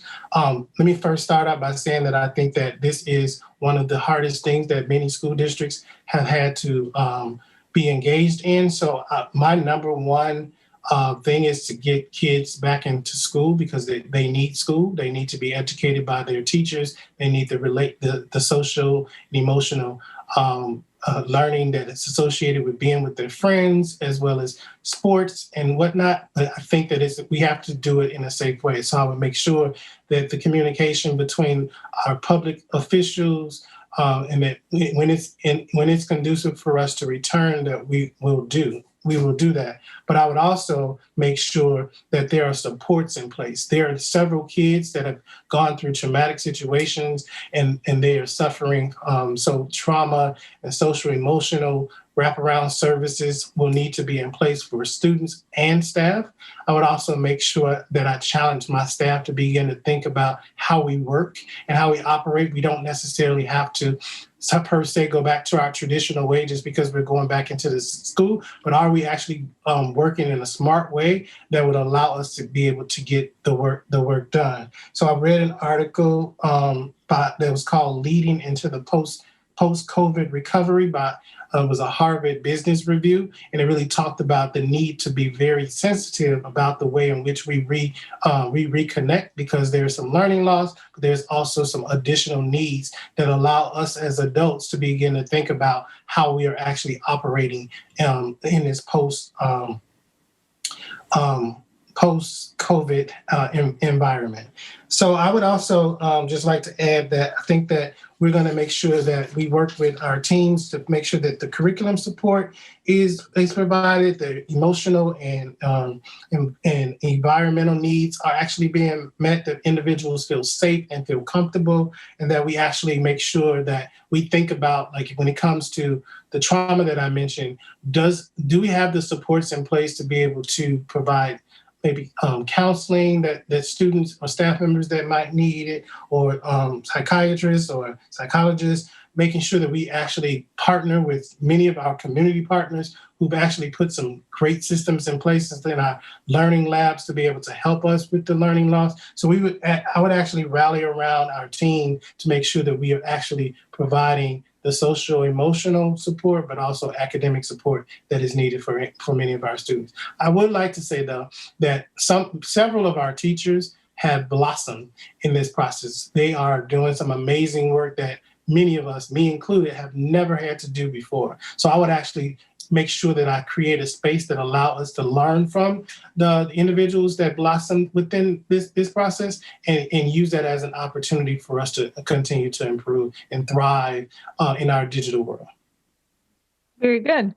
So you talked about community, and this is a question that we'll expand upon that a little bit. What other organizations in the community have been key partners for you for students' success in and out of school and year-round? Okay. So I will start out by saying that I have the only year-round schools in the district. And so this was prior to COVID. We found the benefit of being able to, when kids are in school, it allows them to be able to engage, and there's no loss over the summer, and attendance was improved. They didn't like it at first, but I think they got used to the break and the need. The teachers felt great when it was time to go on break, and students felt great when it was time to go on break. So the year-round concept in itself has been very successful here in Cleveland.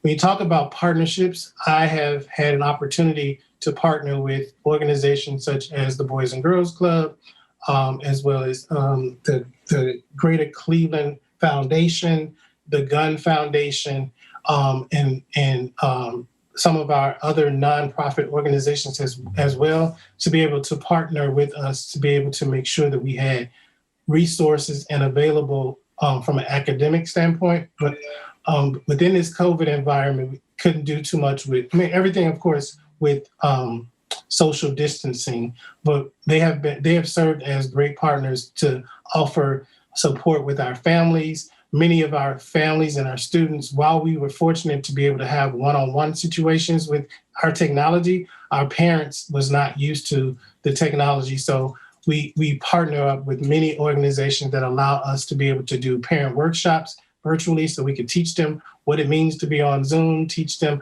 how to be able to navigate and help their students at home, but then also creating that space for many of our families that did not have the environment to make sure that students were actually getting what they need.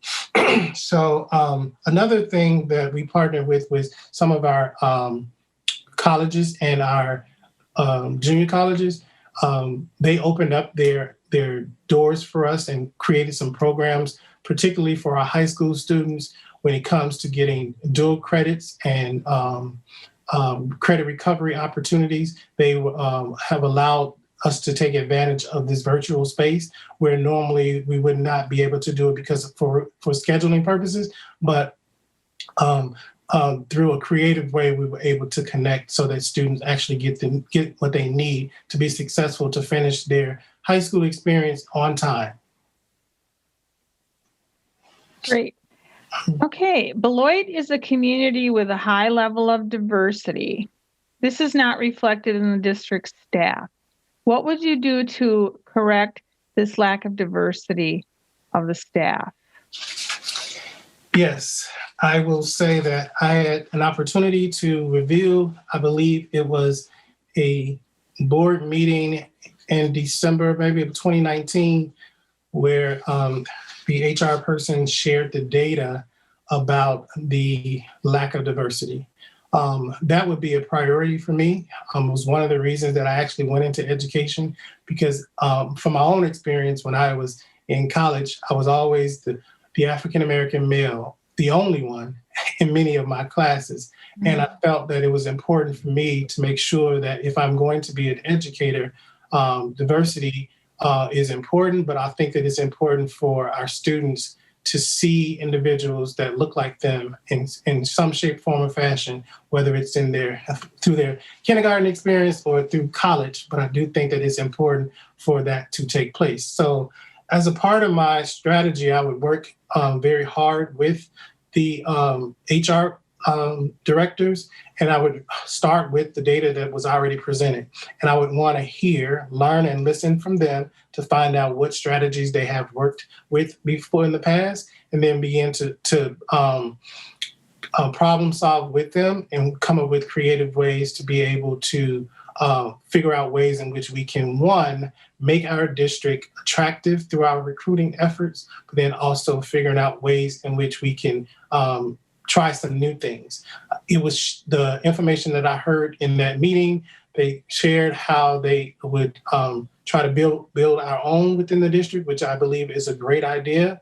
We need to work with some junior colleges as well as some of the colleges and do some other kinds of recruiting so that we can actually increase diversity. I also think that it's important to make sure that within the realm of diversity is that we actually figure out ways to make sure that we're actually celebrating the current staff that we actually have, make them feel appreciated so that they actually stay. Do we have the systems and structures and practices in place to celebrate staff members?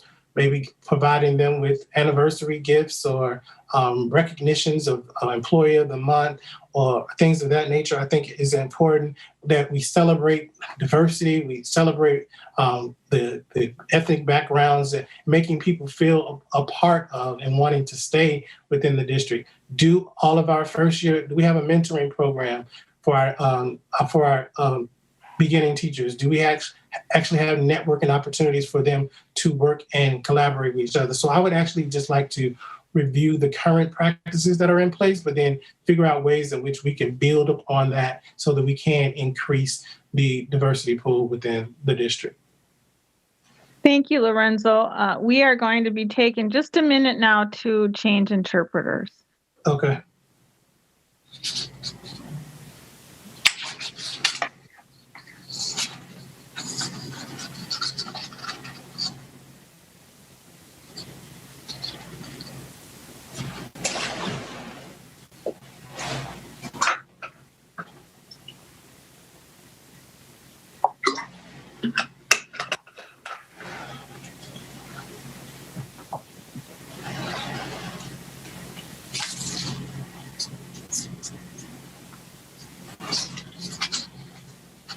Okay, let's get started.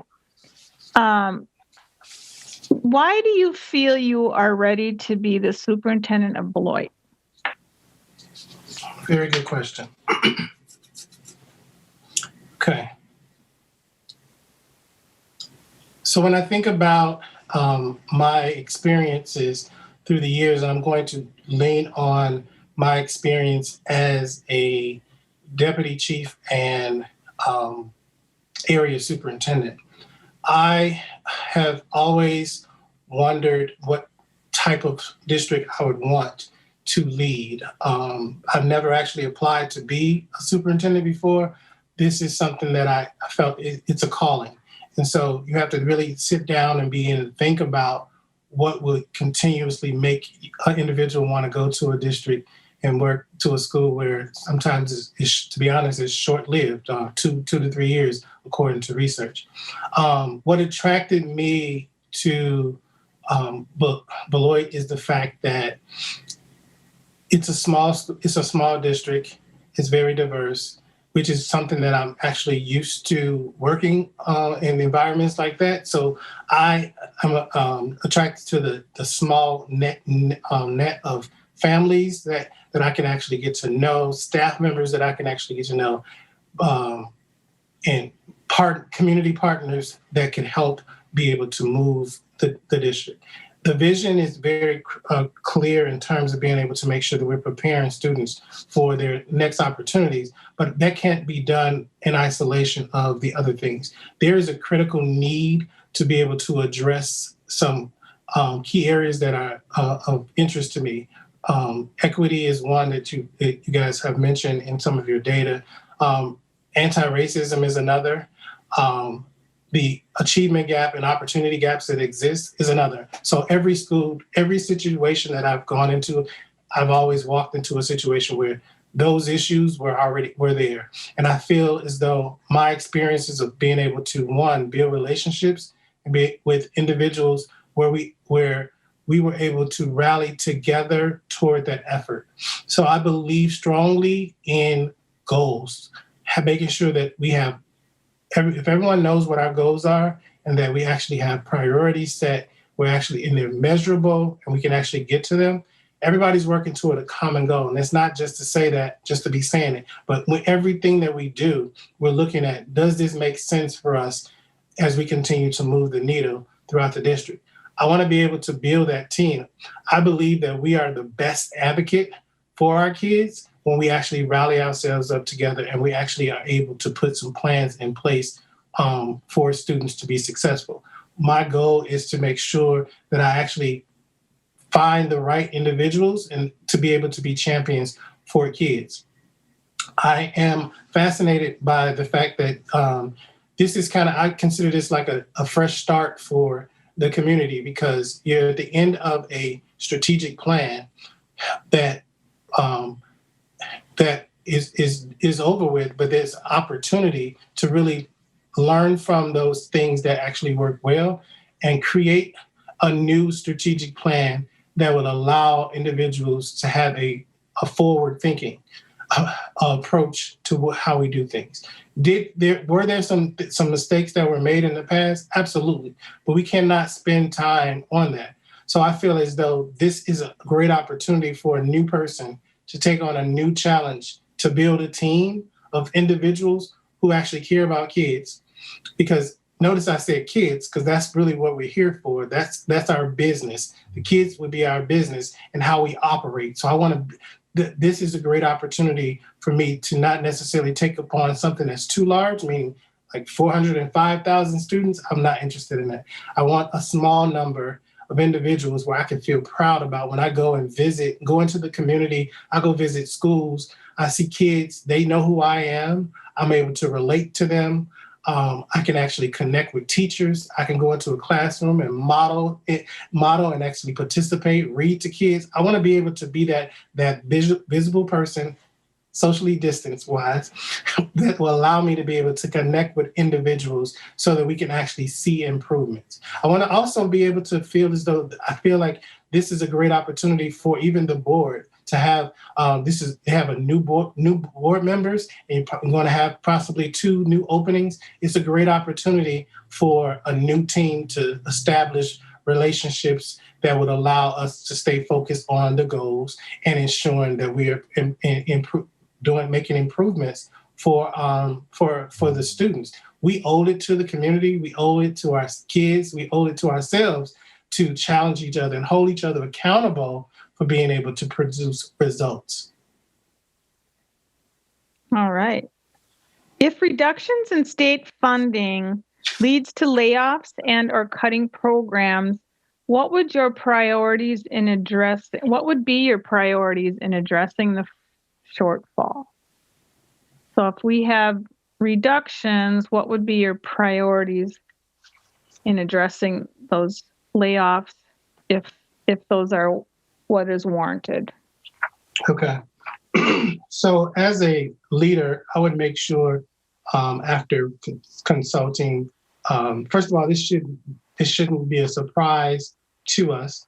I would make sure that a part of my processes in terms of my structure, working with the director of finance, is that the finance director is keeping me abreast of our finances.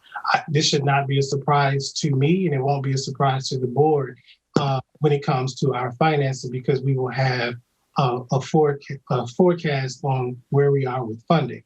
I would make sure that our number one priorities are based upon I would make sure that the decisions we make are in alignment with what our goals are. And I would try to make sure that I prioritize what our schools and what is actually happening with our kids. That's teachers, ensuring that we have teachers in front of kids and resources for kids to be successful.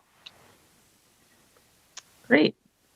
What experience do you have with budgeting at the district level? You spoke a little bit about that, but I want you to elaborate on that, Lorenzo. So how do you plan to approach gaining an understanding of the school funding in the state of Wisconsin and its impact on the school district of Beloit? Yeah. So I'll share my experiences in my roles with budgeting. Um, so so I've always had an opportunity to manage a major budget from a principal, an assistant principal, deputy chief of schools, as well as area superintendent.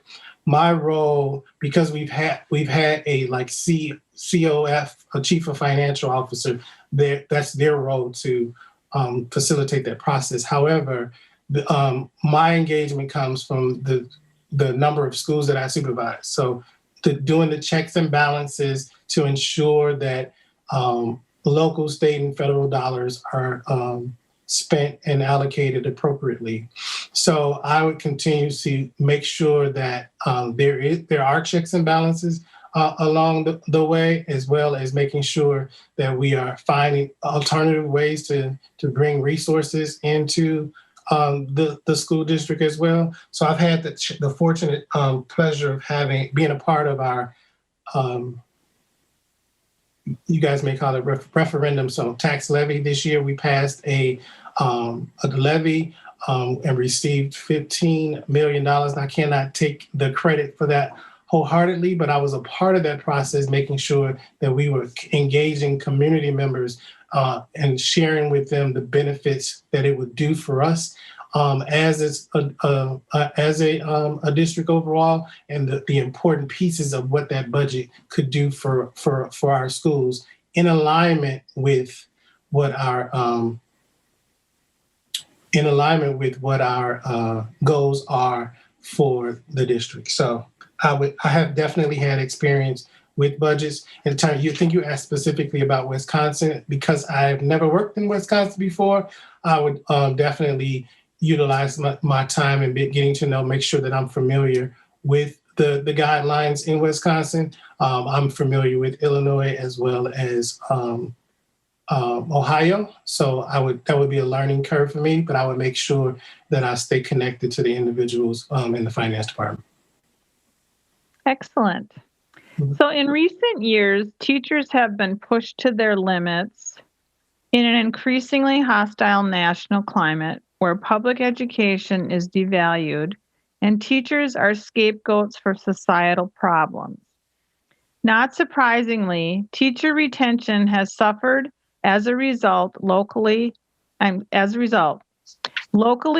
Beloit has experienced these same challenges, even before the pandemic made it worse. How can you, as superintendent, support our teachers and rebuild a sense of trust and confidence that has been lost over the last few years? Okay. Great question. I think that first I'll start out by saying I connect really well in my roles because I've been a teacher before.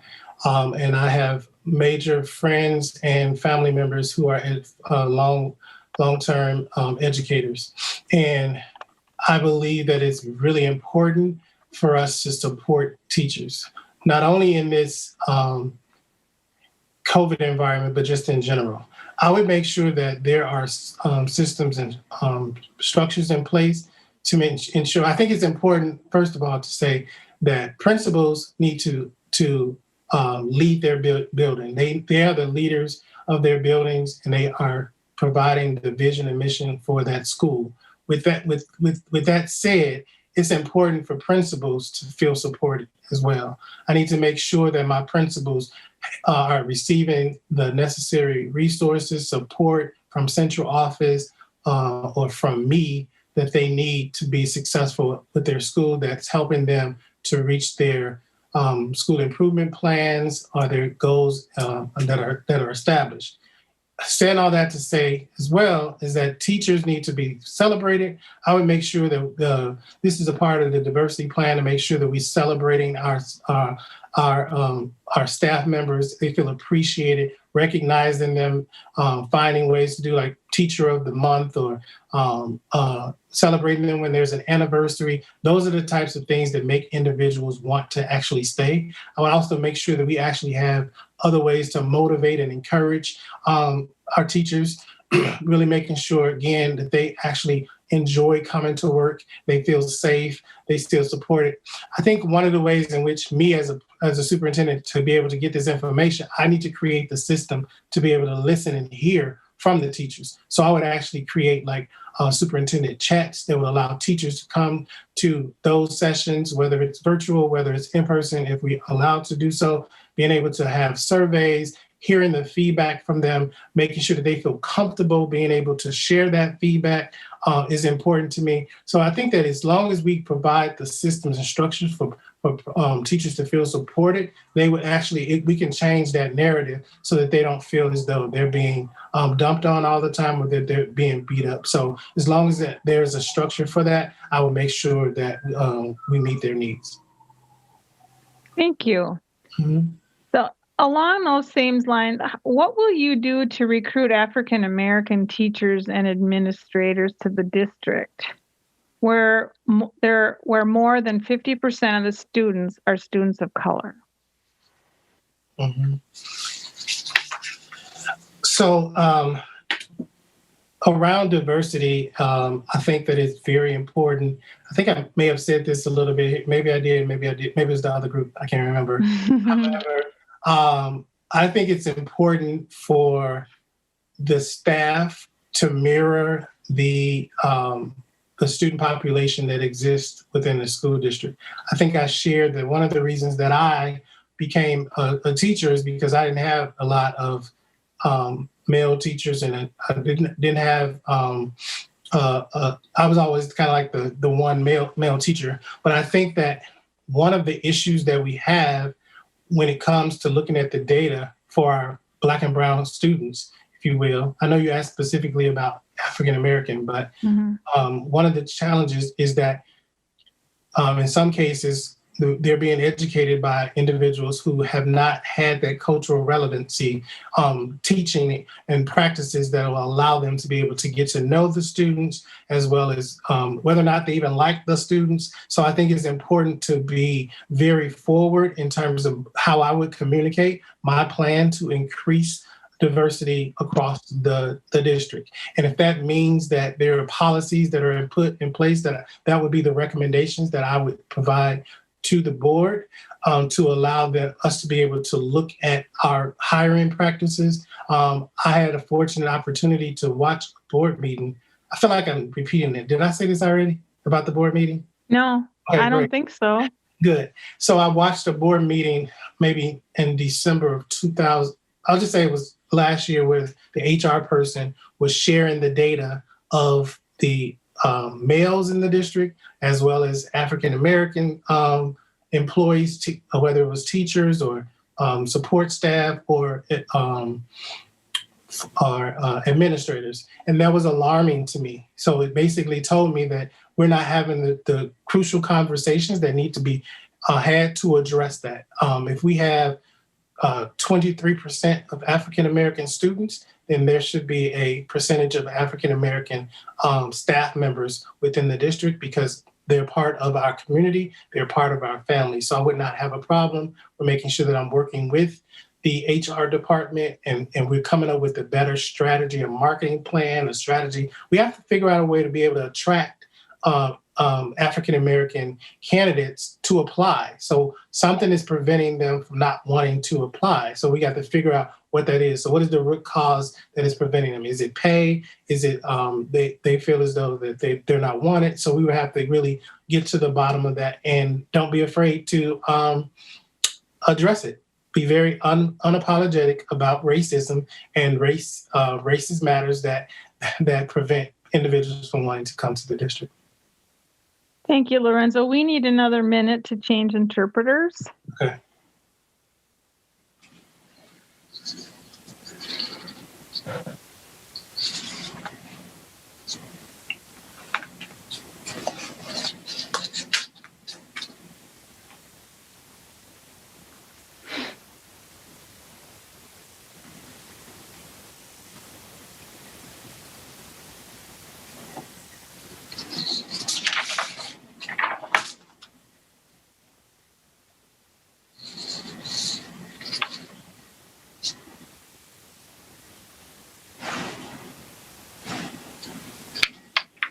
thank you for being patient while we do that. We just want to make sure that our non-English speaking families can be part of this. One question again from the group was there's a charter school being built in the city. And what would you do to maintain or to get the students to stay within the public schools? How will you attract and retain students in the public schools? Okay. So that was another part of my exploring and getting to know the district. I did read some literature about the need. I think the lady name was Diane Hendricks and her quest to open up a school. I think that it speaks to the response where I said that we would have to really examine why we are losing, just like we're losing staff, we need to make sure that our schools are attractive for our families. So therefore, we have to look at our academic programs to ensure that we have high quality programs and that they're competitive, that families would not want to actually leave. We need to make sure that there is a commitment from them so to like really look at our programs in a meaningful way to ensure that parents aren't appetized, if you will, about whatever offerings that they're doing at the charter school, so this new charter school. I think it's important for us to really build up on the successes that we've had as a district and at each school and really figure out what are we missing. And I'll give you some examples of that. So talked about like, do we have dual language programs that kids are being successful in? Do we actually have our kids being challenged? And this speaks to the equity piece. Are our students being challenged when it comes to AP courses? Do they have access to it? Does all students have access to that? Is there opportunity for them to get the credentials that they need through their CTE? Like just making sure that the right programming exists within our schools. And then on top of that, I would start by saying that we have the right leaders, because parents actually feel comfortable when they feel as though they're able to send their kid to school because the leader is going to be strong and the leader is going to take care of business. But then also they feel confident knowing that the teachers are there, the teachers care. So are we working with our teachers? Are we creating, in addition to that, I would also even go a step further, thinking about our SEL practices, thinking about safety. So I would work with safety and security, making sure that our facilities are clean. Those are all the aspects that makes families want to stay. So when we actually evaluate our schools, it's not just about the school, it's about all aspects of the school. Is it clean? Are the meals healthy and nutritious? Like those are the types of things that I would work with the full staff on, because I want them to feel confident in knowing that we're actually providing an attractive school and an attractive district to keep our kids in the district. Thank you. From your current understanding and research of the school district of Beloit, what are the 3 key challenges that you would focus on for your first year or so? Sure. So from my research, I would first say that I think that there's such a great opportunity for this school district. To know that you guys have had some changes with administration and things of that nature, I think it's important for me to focus on 3 things. But before I can focus on 3 things, I have to do 1 thing first. And the first thing is to actually listen and to learn and to build relationships. I think that that would allow me to be able to build trust, to seek input, and to process the information that I'll learn in the course of my time in the district. If I had to prioritize 3 particular areas, I think that it is important for me to, 1, establish and maintain purposeful and meaningful relationships. Those relationships first will start with the board, and then it will trickle down to district office, to schools, school teams, teachers, parents, students, as well as community members. If I'm not able to be successful if I can't build relationships with individuals and have that trust and that connectedness so that we all can first function and operate as a community. I feel that that is very important to me, and it would be my number one priority in terms of establishing a relationship. The second piece of what I would consider to be priority would be to promote equity, diversity, and opportunities through transparent and effective communication. It is important for us to make sure that if we're going to use the buzzwords, that we actually have a framework for them and that people actually feel as though it's something that's meaningful and that they actually feel is genuine and they can be a part of. How do we get that? How do we build a community where people actually feel as though equity really means something? Oh, me being unique or different within this organization matters for me and for my kids. So we want to make sure that we actually promote that. And then the last thing would be for me in terms of prioritizing is to create a culture of excellence.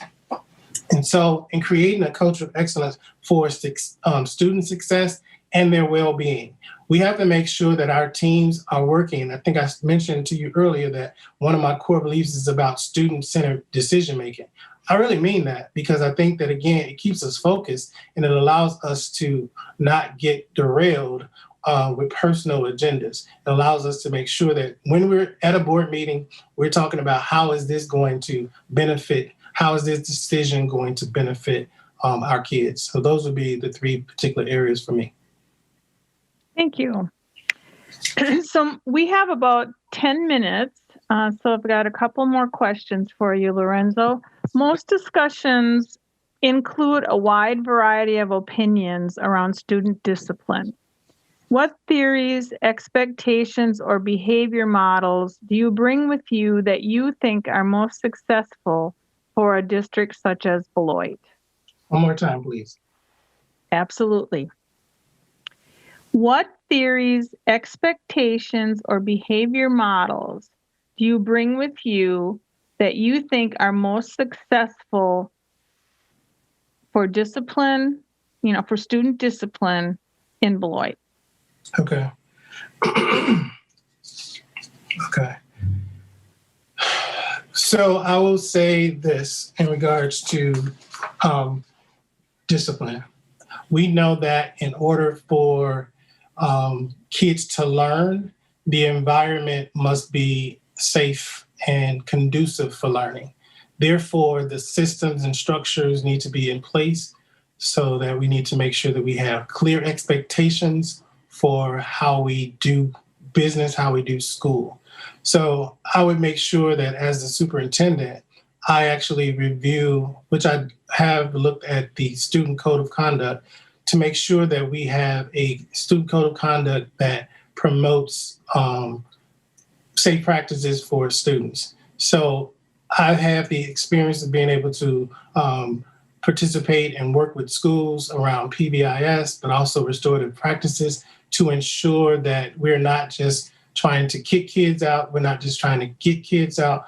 All of that will be a part of my professional development plan to ensure that, one, do we actually have some systems in place for, again, cultural relevant practices as well as implicit trainings so that we understand, or the staff members that are teaching our kids or working with our kids actually like them. Because in some cases, believe it or not, you would think that individuals who work in a school like kids, but some don't. So I want to make sure that we actually flesh that out and that staff members are going to be exposed to restorative practices where we're actually allowing students to talk their problems through, to work with each other, and that we're not just trying to get kids. We need kids. That's why we're a school. That's why we're an organization. I would also say that it's important for me to be able to develop relationships with our local officials, our police officers, our security officers, there's some training that takes place that we actually know that individuals know how to respond to kids when there's a discipline issue. So for me, it would be important that schools are following. We first have to start with expectations as well. What are our expectations for kids? Are they clear on it? Have we communicated that to parents? Does everyone know what is expected and that everyone understands what our policies are, what are our do's and our don'ts, and we have a zero tolerance on certain individual things that we know are non-negotiable, and that we actually hold people accountable when those things are broken. So it'll be important for me to be able to come in and see what already exists, but then examine and work with various departments so that proper training is provided and that we are actually functioning that way so that we can have safe schools and we can actually have individuals that feel welcome and ready to work every day. Okay. One last question, and then I'll have you do a follow-up one as we close. How will you support and advocate for early childhood education? Okay. So one of the things, it's a little funny, you guys get to see my sense of humor. So when I first became a teacher, I stayed away from K2 because it was the little kids grabbing your leg. Again, first of all, they seeing a male teaching in those particular areas, but I would visit teachers. So saying all that to say, I think that early childhood is the beginning. It's the beginning stages. Is actually what it's the foundation. It builds upon the foundational skills that students need to help them to be successful. And with the right literacy and math programs, curriculum framework in place to make sure that students actually get those fundamental skills that they need to be successful is important for me. So I would want to be able to know that my kindergarten, well, I just say early childhood programs are actually educating kids, that they're just not playing games and taking naps, but they're actually receiving the skills that's going to help them. I think it's important for early childhood to be able to provide that solid foundation because it makes it easier for when the kids get into those testing grades so that those teachers will not have to do so much picking up and trying to bridge the gap from what did not occur from our students learning in those primary grades. So I would continue to support our early childhood education, making sure that the funding is available for the district, that also that the teachers receive the necessary trainings for the programs that they're in. It is very important to me. Thank you. Mm-hmm. So in 2 minutes, or maybe 3, we'll give you 3. Tell us why you should be the next superintendent of Beloit. Okay. All right. Just 2 minutes? Okay, got it. Sorry, we're just running out of time. No, it's fine. All right, so I will tell you that becoming a superintendent is actually a dream job for me. I was able to walk you through my journey, to share with you about my experience of what led me to leave the classroom to become a teacher leader, principal leader, and then a principal of principals. My ultimate goal was to have a larger impact on improving the student outcomes for students. In a world now where we have so much systemic and structural racism, I think it's important for me in terms of being able to connect with a district like Beloit, because I am not afraid to address and go to bat for kids, because I feel that it's important for the kids to have a same opportunity that I had. I'm fortunate to have both of my parents, and they're still alive, but it was important for them, make sure that me and my brother and my sisters got a good education. That's my responsibility now in the place that I am. And so as I examine the data that I see before you with your school district, I see this as an opportunity for me to be able to come in and hit the ground, getting to build relationships with the board, being able to make sure that we create, making sure that we have strong leaders, we have strong teachers, that we are all finding ways to engage the community and families to be able to improve the student outcomes. There's no reason that we should have 6% students meeting or exceeding state standards, or 5%, when in fact, if you could have two schools, I cannot remember the correct terminology, but if you have two schools that are categorized as exceeds expectation, we should have all of our schools that fall under the category of, and that starts with being able to make sure that you're actually getting in and finding out what's wrong. Are these principals collaborating with each other? Because if they can do it in their school, they can do it across the district.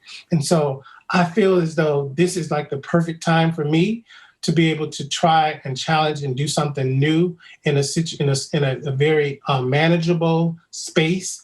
I've had the experience of working in two urban school districts, so therefore I bring a lot of experience as a former teacher, as well as principal and a principal supervisor. So I know how to work with departments. I know the aspects of budgeting, facilities, ensuring that we are providing students with high quality instruction every single day. It's important for me also to make sure that I build the strong relationships with our community partners. Community partners, believe it or not, can really make or break the goals that we put in place in terms of our strategic plan. When we have a strategic plan that we're able to live with and be comfortable about it, it will then help make people want to work there. If we're not creating staff members that want to be in our schools, then we're doing something wrong. And we should feel good when we hear parents celebrate about the changes that are going to be made. So I want you to know that I am committed to being able to first prioritizing, coming in, taking time, not trying to change, because you guys have already gone through some changes already. But what I want to do is maximize on the opportunities that actually exist to make Beloit one good school district in the state of Wisconsin. Thank you so much, Lorenzo. We are now ended with this session, and I'll just remind my audience again that there is a feedback survey link in there where you can provide some input on Lorenzo's interview today, and please do that. You have until midnight on January 28th. And Lorenzo, thank you very much again for being here with us, and we wish you well. Thank you very much. You guys have a great night. You too. Bye. We are taking a 5-minute break. The next person is coming on at 7:10.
I see Dan has joined us.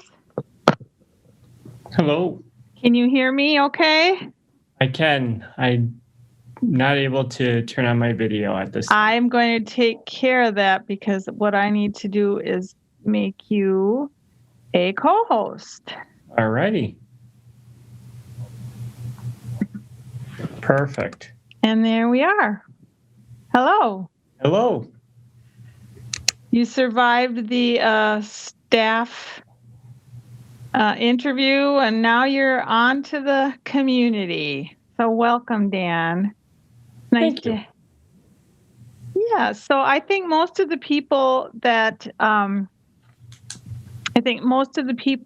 have been participating have their questions in, and we have asked those questions for the last two people.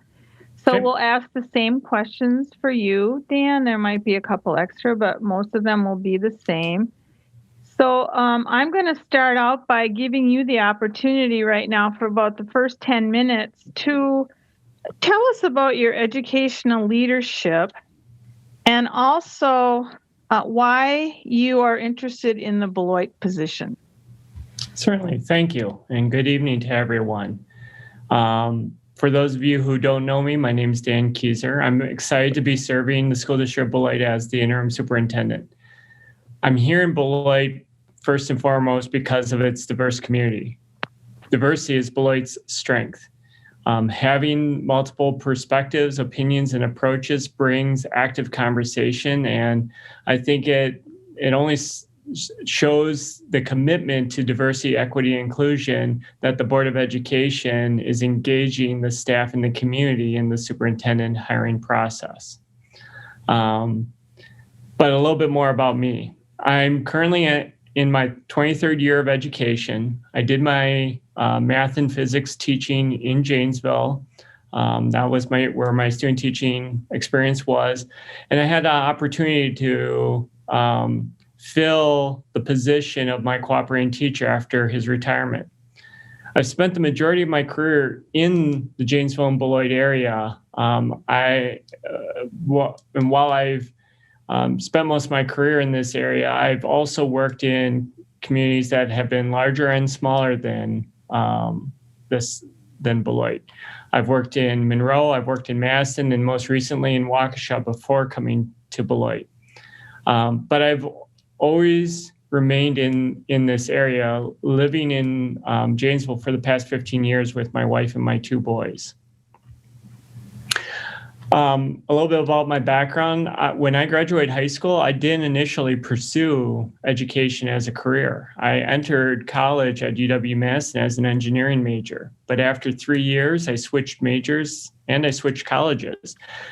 I received my undergraduate degree in education from UW-Whitewater, and I continued my education receiving my master's degree in administration from UW-Milwaukee and my doctorate from Edgewood College.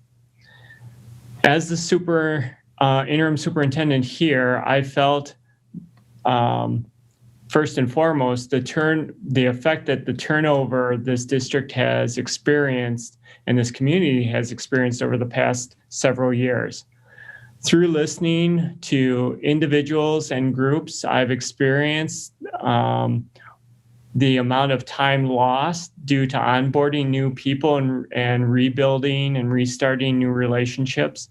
And that has caused initiatives both within the community and in the district to start and stop repeatedly. As a district and community, we have not reached our stride. Indeed, I feel like we've been stumbling, at least that's the sense that I feel. The main work that I've done this year has been to be an active listener, both with the individuals that I've come to talk to one-on-one, as well as the groups, whether it be in the district or in the community, so that I could uncover those systems that have helped kept this district moving forward over this past several years. As I listen and uncover those systems, I've been very thoughtful and diligent in making sure that those systems and structures that are already existing are in alignment with one another so that they're not working at cross purposes. At the same time, I'm actively working to rebuild the trust and partnerships within the district as well as with the community.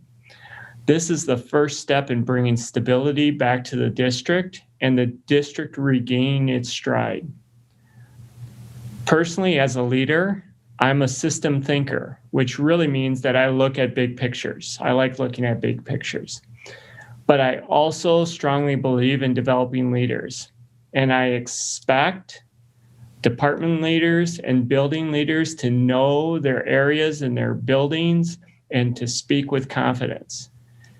As the superintendent, I look forward to continuing to work with the board and the community to establish a solid strategic plan, which focuses on student growth and achievement, equity, and continuous improvement. I feel that not only are we Beloit proud, but we are poised to take off. So with that, I'll open it up for your questions. All right. Thank you very much for that introduction, Dan. So I'm going into the chat now, and we're asking questions from the community participants that are attending tonight. So please tell us about a time when you faced a difficult and/or controversial decision. What was the outcome? Were you satisfied? And what, if anything, would you do differently in a similar situation? And if you need something repeated at any time, please just let me know. So difficult or controversial decision, and what was the outcome? Were you satisfied, and would you do anything different in a similar situation? Okay. I would say a controversial decision would be when I was actually working in the Mass Metropolitan School District. I was leading a department that really focused on a lot of different areas, honors programming, college prep, advanced learning, and so forth. And the controversial decision, it wasn't controversial on my end, it was seen as controversial, was supporting a school, an elementary school, in re-looking at its approach to identifying accelerated students within its school structure. And I met with a PTO and family kind of listening session at the school with the principal, and we were talking about this idea of acceleration and how they've done things, and then how we were going to adjust to open up access to particularly our dual language and our Black students at this elementary school. And I can remember very vividly that the audience, predominantly white families, and one particular parent saying, "So what you're telling us is that you're not going to include white students in these acceleration programs?"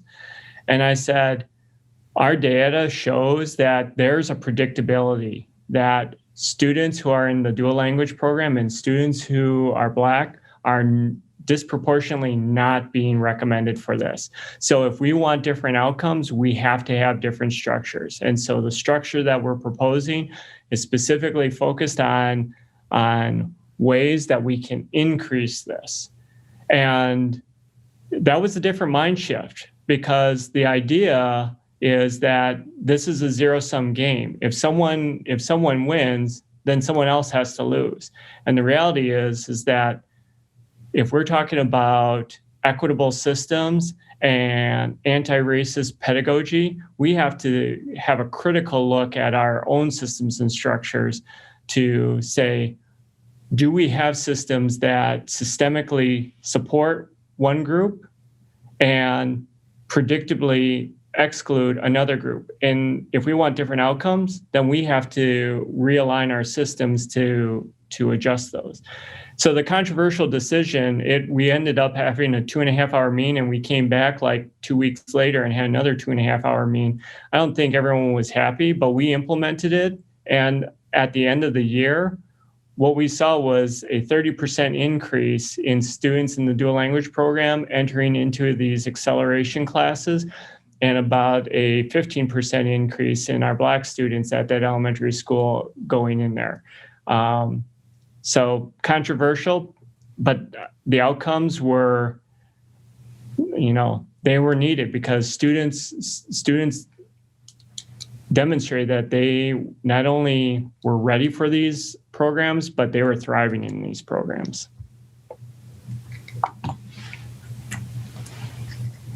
Whoops. I'm sorry. How do you plan to facilitate the development of the Board of Education into a functional body to help them decide how to act on the recommendations that you present in your work as superintendent? Great question. And I would say that, we are in a unique situation. We have a young board, and we have a new superintendent. And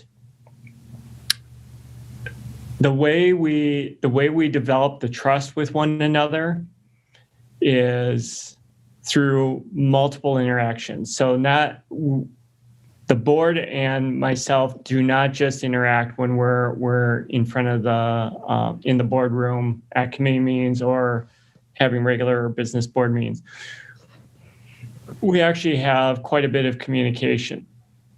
Every week I communicate out to the board, in a weekly update, where as board members ask questions, I'm able to provide, collect information, provide information to the full board on those. I also try to provide the full board with background information ahead of either something that's going to come up on the board, or just background information in general in case they get questions out in the community. Because last thing a board member wants when they're out in the community is to be asked a question that they're not prepared for. And so we have that. Plus, every month I meet with every board member one-on-one. And in those one-on-one meetings, it's really two parts. One, it's an opportunity for board members one-on-one to ask me questions that they either felt like they didn't want to email, or they felt like it wasn't a part of an agenda item or something like that. But the other part is to build that relationship, them to get to know me better and understand my thought process and my decision-making process, and me to get to know them, their thought process and their decision-making process, so that collectively we can act as a unit and as a team in making the decisions. Now, that being said, with a young board and a young superintendent, we're building those relationships, but we're also figuring out what it is to be a board. And it's the natural evolution that we want to ask a lot of the questions. And all the people that I've reached out to, from WASB to the superintendent's group, as well as colleagues who are in other districts, say that it's a natural evolution. As board members become more seasoned, as superintendents become more seasoned, we get to trust one another. We get to understand what the information each of us needs to make the decision. And we're able to just know what those background pieces that currently we're asking that we don't need to ask once we develop that time and trust and relationship with one another, and we become more efficient as a board and as a superintendent. That's the long story. How we continue that, I look forward to the opportunity to continue to work with the board in retreats and board workshops to dig into specific strategies that we can leverage to help build out some more efficient practices and routines for ourselves. Thank you. In recent years, teachers have been pushed to their limit in an increasingly hostile national climate where public education is devalued and teachers are scapegoats for societal problems. Not surprisingly, teacher retention has suffered as a result. Locally, Beloit has experienced these same challenges even before the pandemic made it worse. How can you, as superintendent, support our teachers and rebuild a sense of trust and confidence that has been lost over the last few years? Mm-hmm. Yes, I mean this is something that definitely has been, and if there's a spot where I'm going to get on a soapbox, this is it. As an educator, as a lifelong learner, and knowing the time, effort, and dedication that everyone, educators, paraeducators, administrators, counselors, social workers, school nurses, homeless liaisons, crossing guards, the dedication that we have to our students is something to be in awe. And I would say that prior to No Child Left Behind and Every Kid Succeed Act and all that, school districts did exactly what school districts did best. They aligned themselves to the community and they developed the systems and structures that worked for the community. It was only when we started to develop these report cards and look at just one narrow slice of a student and of a district and trying to make decisions and try to compare us to someone else, when the reality is there's no one in the surrounding area that is Beloit. What other mid-sized urban city is there around us? And so we need to get back to what makes us who we are, and that is our community. And so we can spend our time and effort listening to the state and national conversation around teachers and education and try to push back against that, or we can take the time, effort, and energy to focus in on what we have control over, which is ourselves and our district and our community. How we build teacher retention and how do we build that counter narrative to the idea that teachers are scapegoats is by wrapping our arms around ourselves and having those conversations. We are already starting to do some of that with our community or our staff surveys. We're listening to our staff and giving staff the opportunity to say what are we doing well and where are opportunities for us to grow. If we listen to them and then engage them in conversations, both locally within buildings and as a district with that, and then also engage our community in those listening sessions, we will start to understand what it is that we're doing really, really well and where are the points that are most critical to us. When we can start to address those, our climate's going to change. People are going to feel comfortable and see themselves in the work. And more importantly, the community will see the work that the district is doing for the students, and the community will support that work. That's how we change the climate. By changing the climate, we start to have staff want to stay here because they're going to see that reinforcing support. And then we're going to start to recruit teachers from other areas because they're going to want to work in an environment where they're supported. And it's not to discount the messages that are out there because they affect us and we know that. But the more we focus out there, the less we have to focus in on what we actually have control over, which is our district, our staff, our students, our families, and our community. And if we can take care of that, then we have added capacity to start to push it against that narrative out there. And the way we push back against it is to say, see, we've pushed back here, and we actually have a climate that doesn't blame teachers, that is supportive of teachers and supportive of our students. And look at what we're doing here. Our students are thriving, both emotionally and academically, and we're developing a graduate that is something that the community supports. The idea of a profile of a graduate is something that is a part of our strategic vision once we start that. And that works are actually already starting at the high school with the work that they're doing with For Next Generation Learning and the academies. So exciting things moving forward. Great.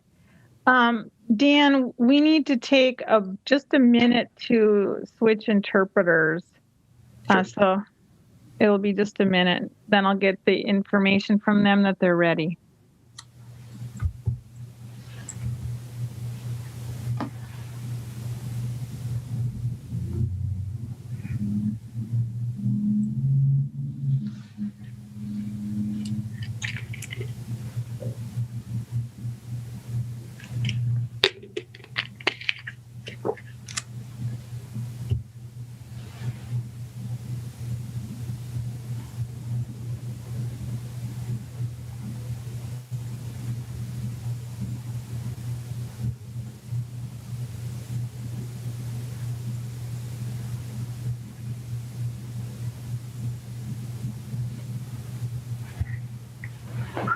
Okay, here we go. All right. So now that you have had on-the-job experience here in Beloit, what has been your biggest surprise, and what is the top area for you to focus on if selected for this position? How would you go about addressing that top area? So I'll repeat it again. Okay. So now that you have had on-the-job experience here in Beloit, what has been your biggest surprise, and what is the top area for you to focus on if selected for this position? And how would you go about addressing that top area? Okay. Yes. So I think a couple of awesome surprises. One is the staff and the community. And when I said, we're poised for like just a launch, absolutely mean it. Like if we wouldn't have had these past few years, I mean, the strides that we could be taking are practically limitless. So, I methat to me, I think on one hand, a surprise is like the awe and all that we have here at the ready for success. And I think the other side of that surprise is the impact that these shifts, these past 5 to 7 years has caused for the district. They have not, while they have impacted the lengths in which we want to move forward, they have not doused the spirit or the desire for our students to succeed and thrive in this new global, high-tech, information-driven community that we have. I think the top priority, honestly, is we need a North Star to guide us. We need to put something out there for us to move to focus our direction towards. And that really is what I strive and want most for the strategic planning process. When I first came to Beloit, I fully accepted and understood that I was accepting an interim position, and I hope that I have the ability to continue that work moving forward. And that's what excites me. That, if there's a question about what I'm most excited about, is the potential to see this work moving forward. That being said, there's the realist in me says there is a possibility that I might not be the superintendent moving forward, but I want, first and foremost, for our students, our staff, our district, and our community to be in a better place fundamentally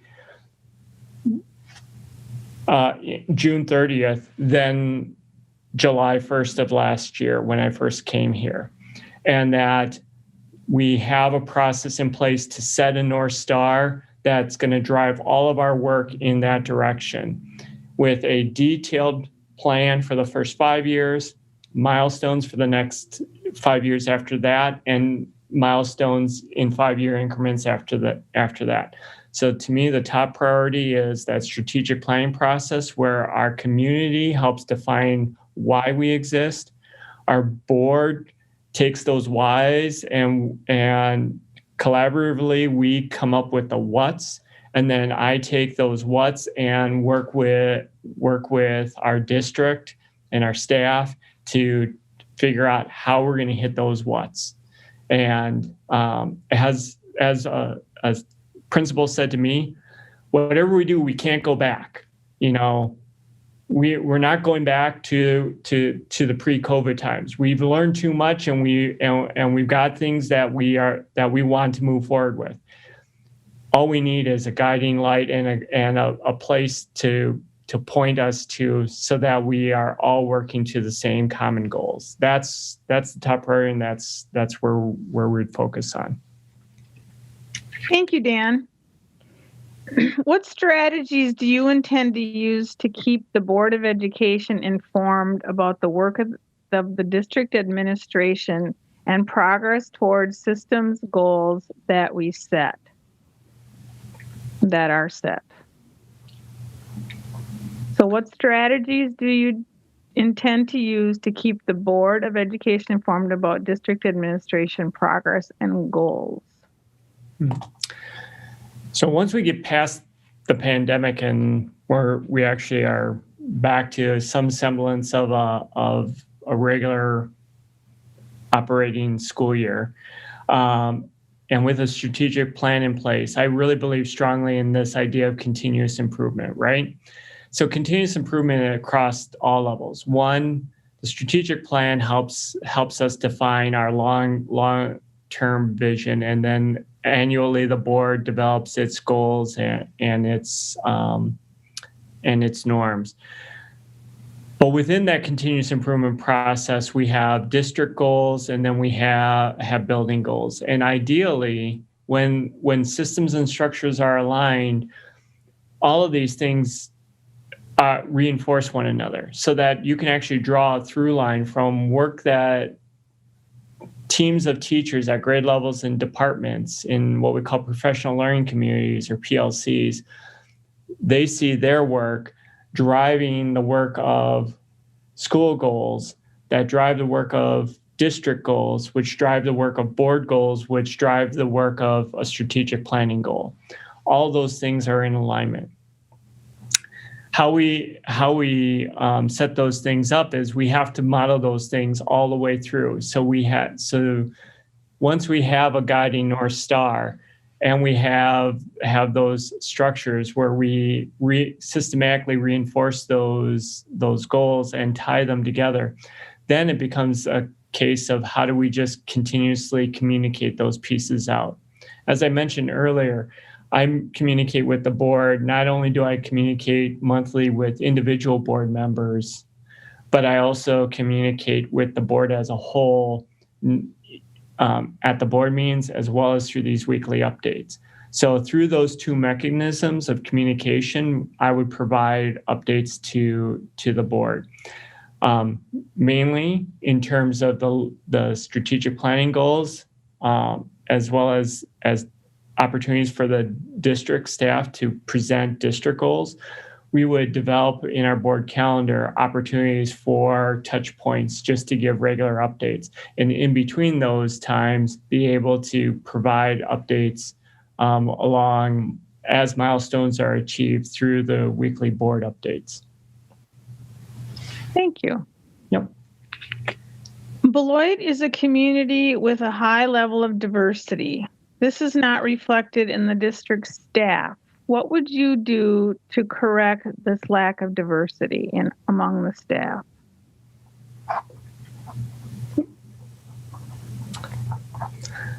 The nice thing that we have here in Beloit is that we actually look at this information, and we have for quite some time.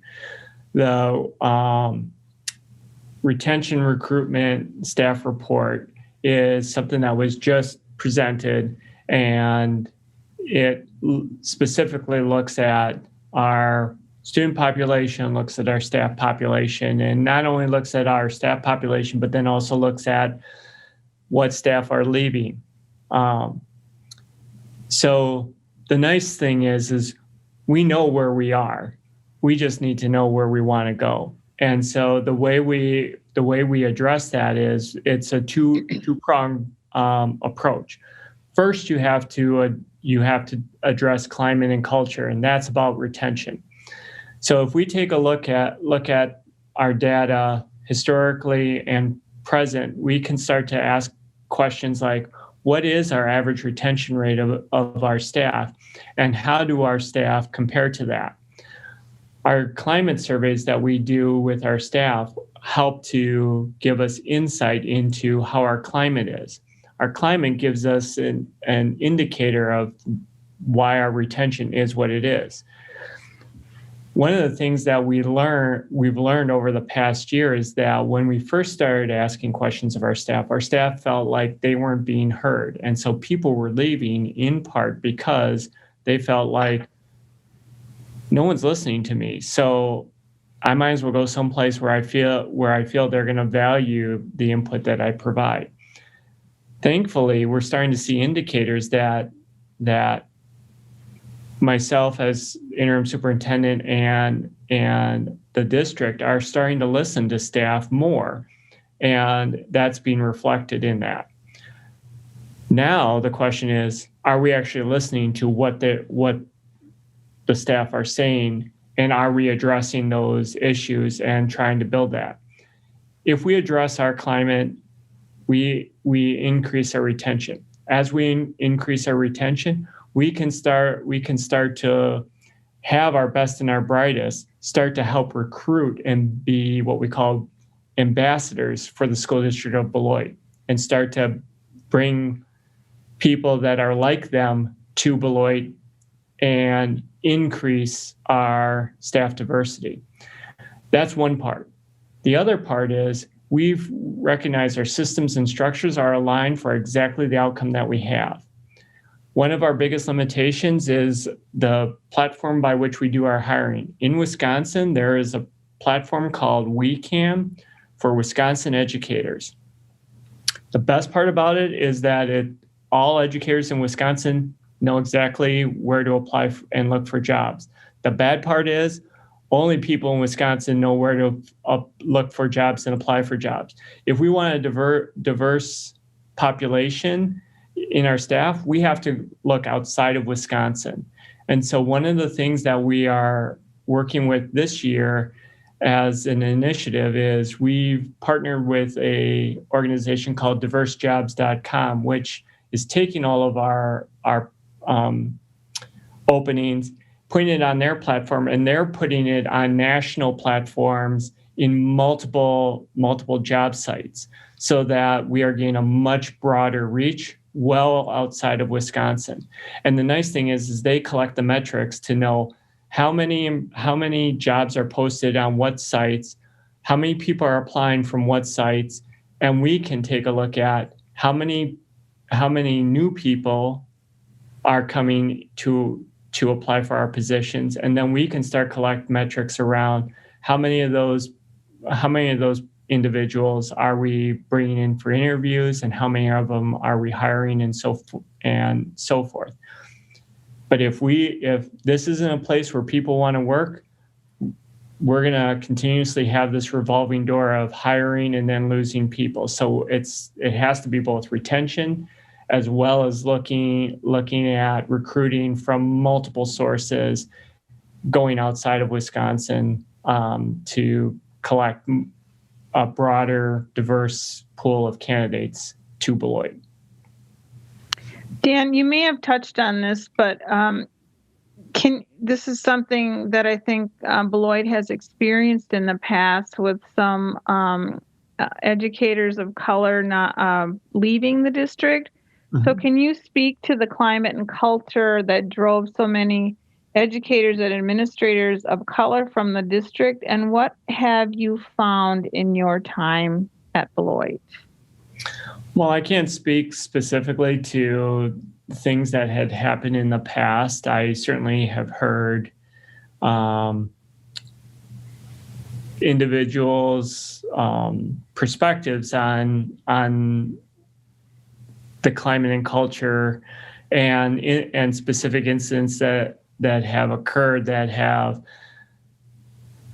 caused people to want to leave, or in some cases feel like people have been asked to leave.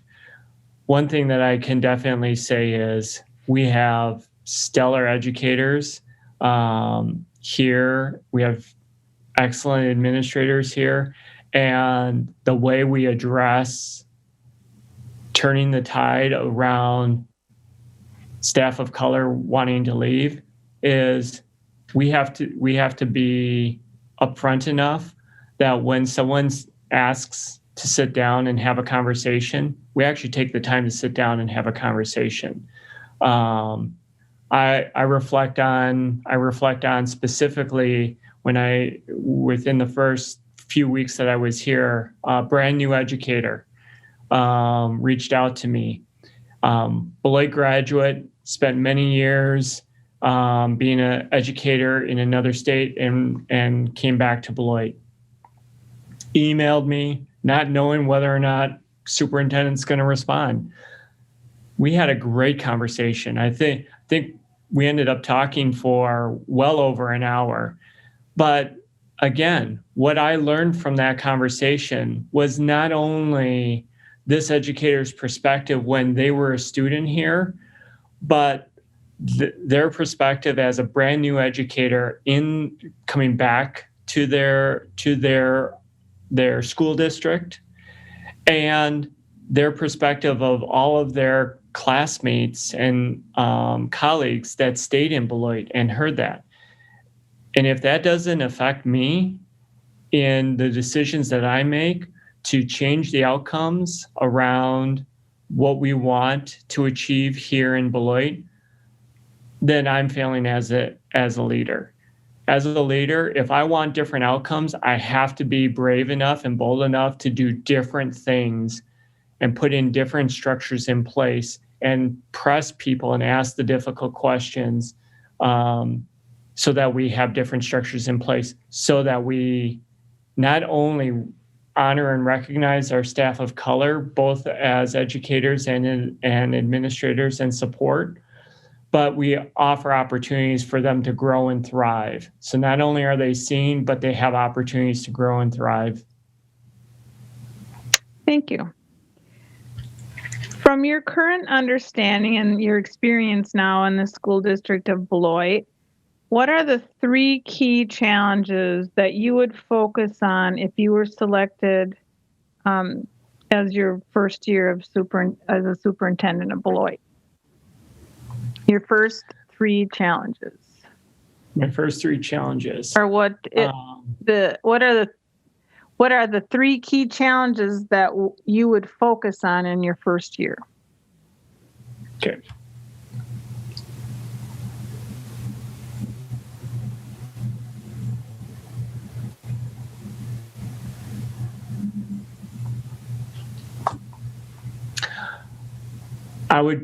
I would continue the work that I started when I first came here, which was to focus in on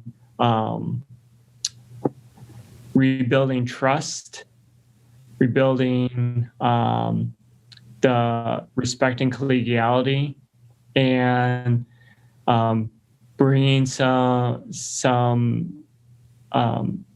level of transparency to the process that we have here in Beloit. I feel that the past several years have helped create silos, and the reality is that we can get work done while we're in our silos, but that work is held back because of those silos. We need to break those down. We need to start having different conversations. One thing that I think this pandemic has created for us is it has moved us so far off center that we didn't have time to be fearful of the change that we all endured. We just had to react and create systems and structures. And in part, that has helped us to realize that sometimes the biggest hindrance to building new relationships and building collegiality is the fear of what that might do. So these are not my words. I'm paraphrasing someone much smarter than me who said, we have a three-part process. We have to have some relief, we have to recover, and we have to rebuild. We have to have some relief from the systems and structures that we had that created the distrust, the lack of respect, and the sense of behind the scenes decision making that we find our district in. We have to recover by putting systems and structures that already exist, put them back in place and having them aligned so that we can rebuild that trust, that respect, and that transparency moving forward. And I think we do that through not only the strategic planning process, but through the continuous improvement process and through the work that we do both academically and social emotional with our students and with our staff. And then we bring the community in on those conversations along the way. So those, I think, are the three challenges: trust, respect, and transparency. That's what I would address. And I would do it in kind of three phases. One, get some relief from where we were, recover from what we've experienced, and rebuild a new paradigm moving forward, a new vision moving forward. Great. We need time to change the interpreter, I'm being told. So another minute.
Okay. We are now ready. Let me go back to find the question that we need, or how will you support and advocate for early childhood education?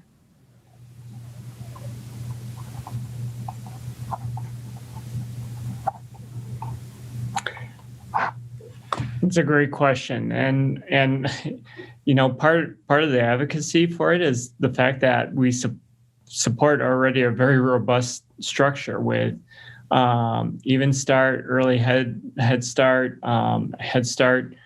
Uh, you know, I'm very fortunate to walk in where from age 3 on up, we have really strong systems in place, and both for the children as well as their parents and guardians. I think the advocacy it continues to say, how do we build those structures out? One of the things that I'm eager to have as part of the strategic planning process is really engaging the community as to what else we can do as a district to support. I've had conversation with board members and others in the community and in the district around this idea of a community schools model. So when you think about a community school, you actually marry community supports and the school as one unit. And the strategic planning process, that community engagement really talks about, like, is this something that would help? Is one, the community wanting, and do they feel that it would better support and enhance the structures that we have? The other piece is, what other things would families want the school district to help provide?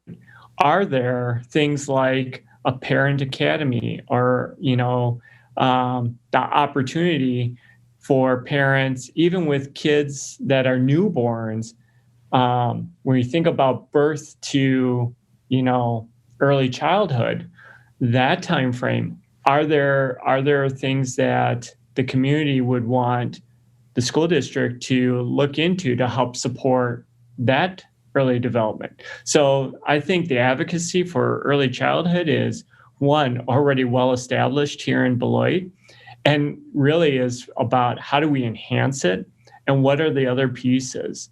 We have not engaged the community as a whole around this question in a long time, and I think it's long overdue for us to ask our district and our community and our families, how do we build out what we currently have and enhance what we currently have to the benefit of our students. Great. So most discussions include a wide variety of opinions around student discipline. What theories, expectations, or behavior models do you bring with you that you think are most successful for the district of Beloit?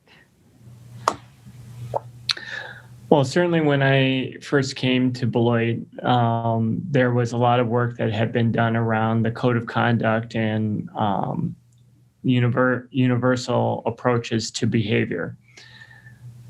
I believe strongly in what we call pro-social behaviors. So things like restorative justice, restorative practice, which really seeks to a different perspective around addressing misbehavior. And that is certainly the misperception around restorative justice and restorative practices is that you don't discipline students, when the reality is, when an incident happens and harm is done, there's harm that has been done. And if all you do is address the incident that happened, and you don't focus in on repairing the harm that was done, you only reinforce that the incident can happen again. So restorative justice and restorative practices really focuses in on that conversation, and to say, here was the incident, what led up to the incident, what was the result on both sides, the victim and the person who was the aggressor in the situation. What was the harm, and how do we start to repair that harm? My experience has been, and I've done this with students, I've actually done this with students and staff, and my personal experience has been that there is less repeat offenders and that there are stronger relationships as a result of that. So my belief and approach around student behavior and discipline is around that, and building, again, our systems and structures are perfectly aligned for the outcomes that we currently have, and we have disproportionate outcomes. So we have to look at our systems and structures and policies and take a critical look at that as a district to say, if we want different outcomes, we need to do different things. So that's how we address it. And unfortunately, some of that work had started before me coming here.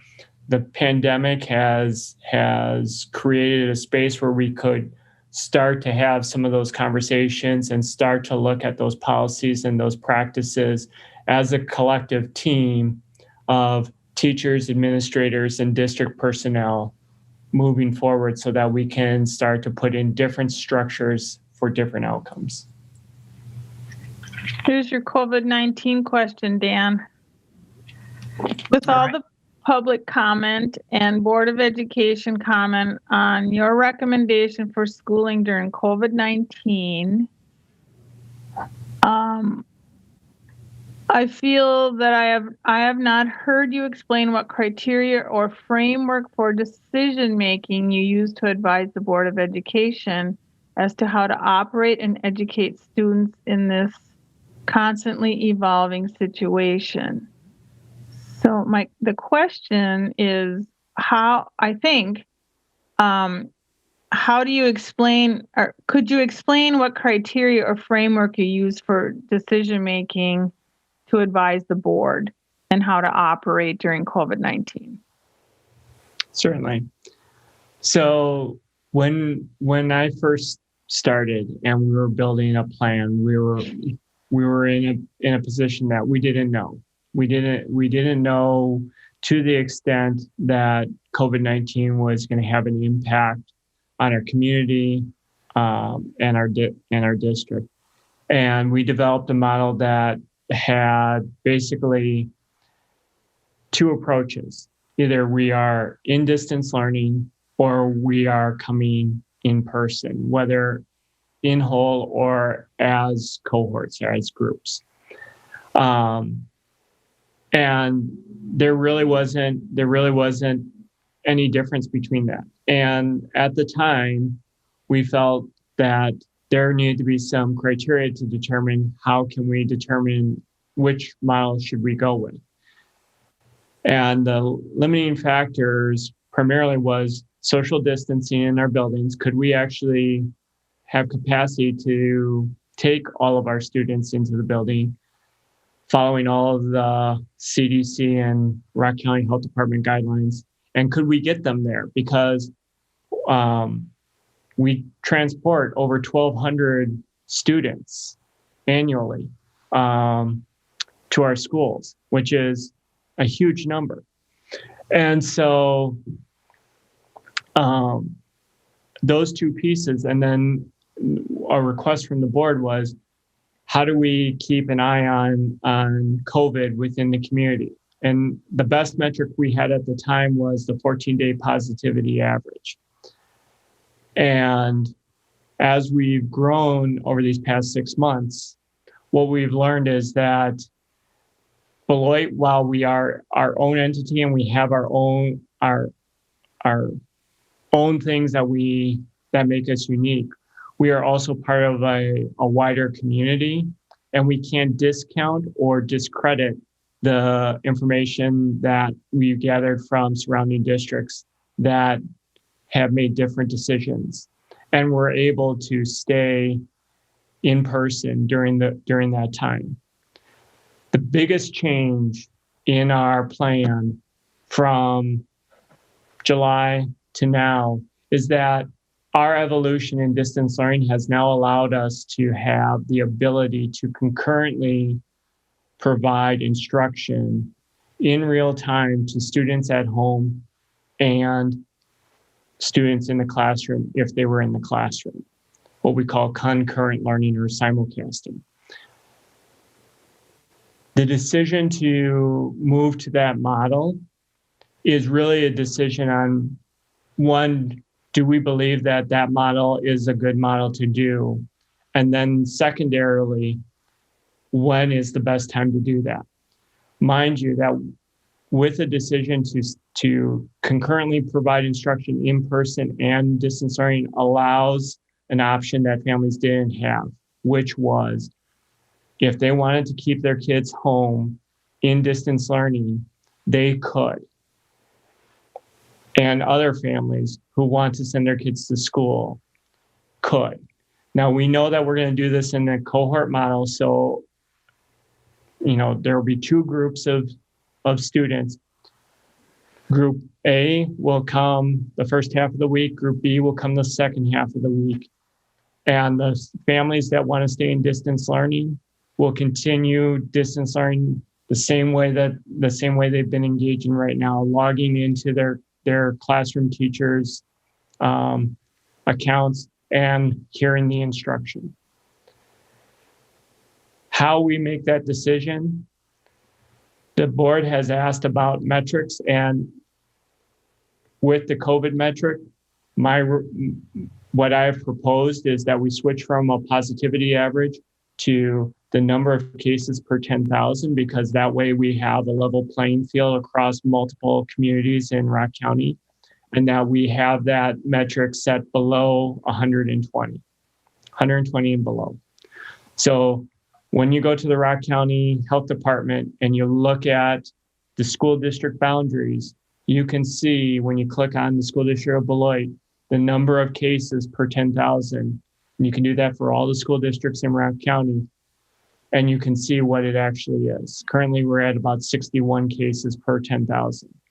So as long as we stay underneath that 120, if that's a metric that we want to maintain, then we could offer that with board approval. So currently, we're approved to do just distance learning.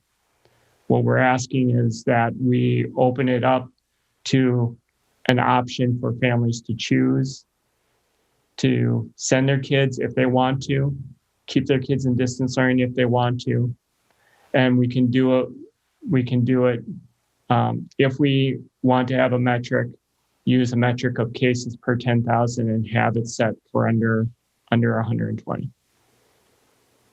Thank you for the opportunity.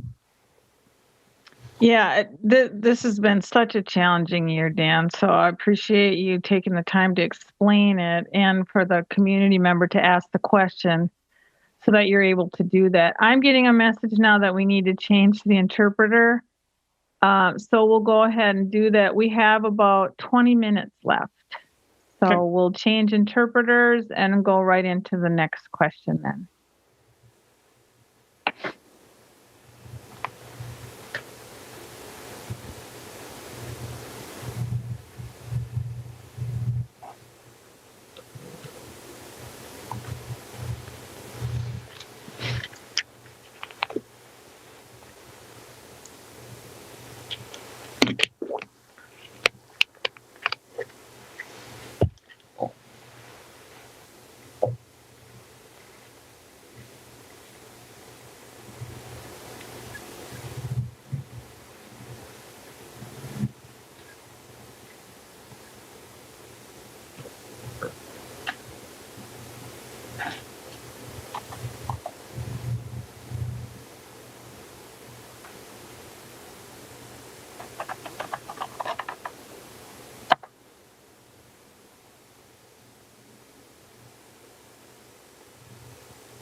Okay, and now I'm getting the message that we're ready. So a question that I was going to ask you, Dan, was about the charter school that is being built in the city. Our attendee wants to know how are you going to, I'm getting back to it now, but how will you attract and retain students in public schools? Okay.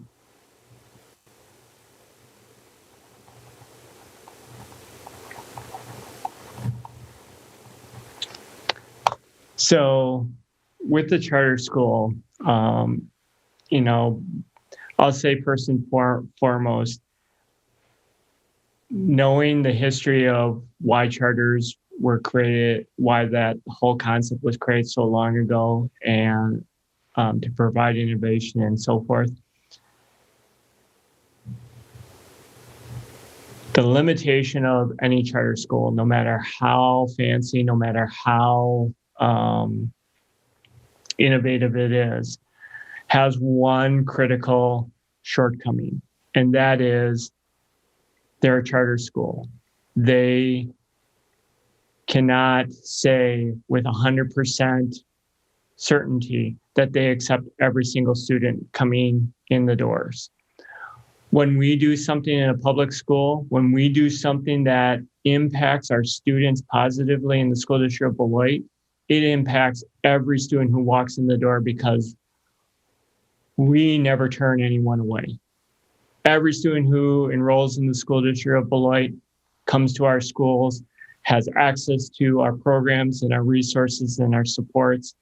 And when we do things that impact students positively, they work with every single student. And we continuously try to get better at getting better.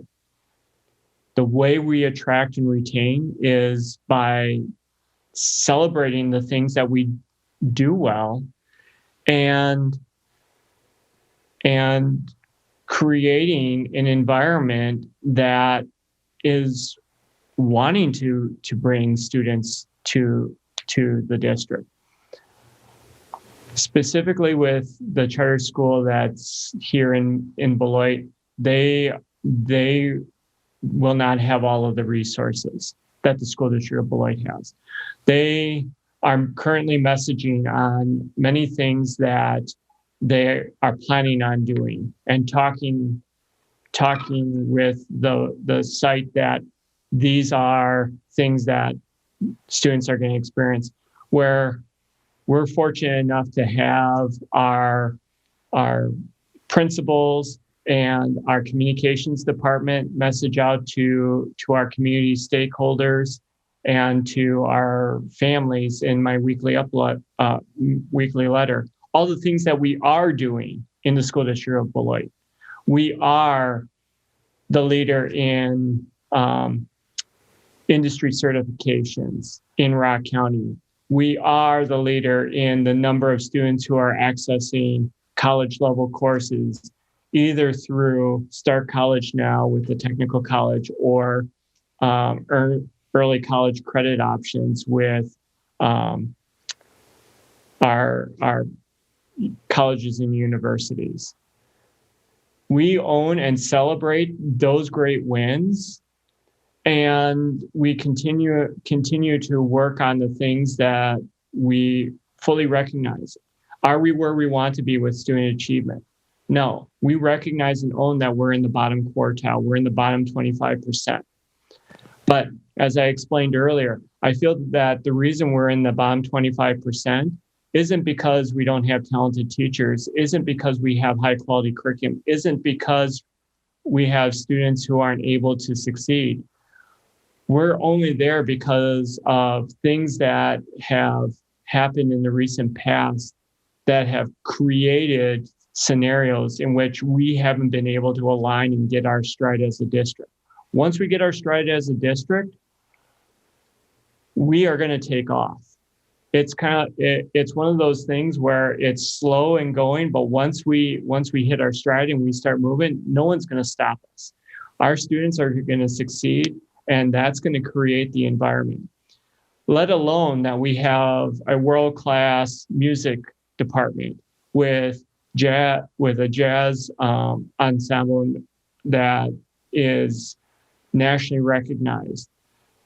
Not to say that we have graduates who go on to Ivy League colleges and have pro careers in the football field. These are all things that we do and we do well. We need to remind people of those things. And while we remind people of the things that we do well, we continuously take a critical eye on the things that we aren't doing well in so that we can do better and grow as a community. That will take care of itself. We don't need to worry about attracting people away from other people. We start doing good things for our students in front of us, they're going to start coming to us. We're not going to have to go chase after people. People are going to come back to us. Thank you. We have about 9 minutes left. What will you implement for new teachers entering the school district?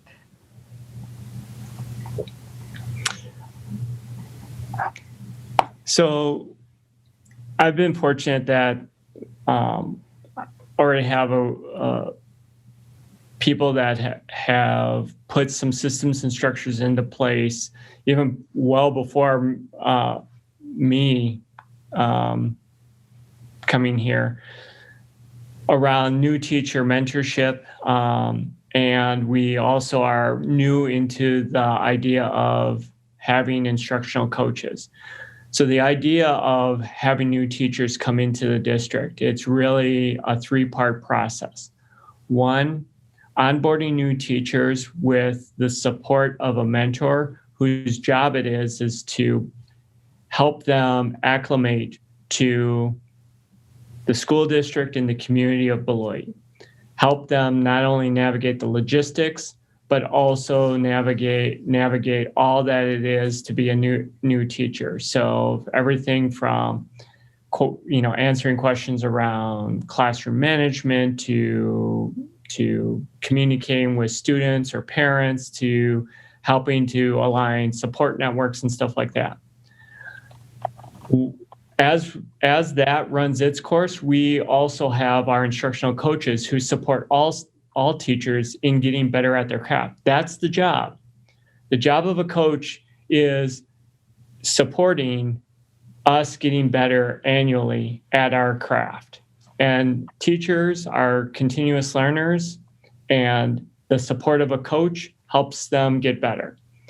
And then the third part is our professional learning, which is an area that we have designs for getting better, providing multiple opportunities for new staff as well as our current staff to explore opportunities that are passion areas for them, as well as opportunities to grow their knowledge and understanding of their content area so that they can see themselves growing as a career and make Beloit a career for them.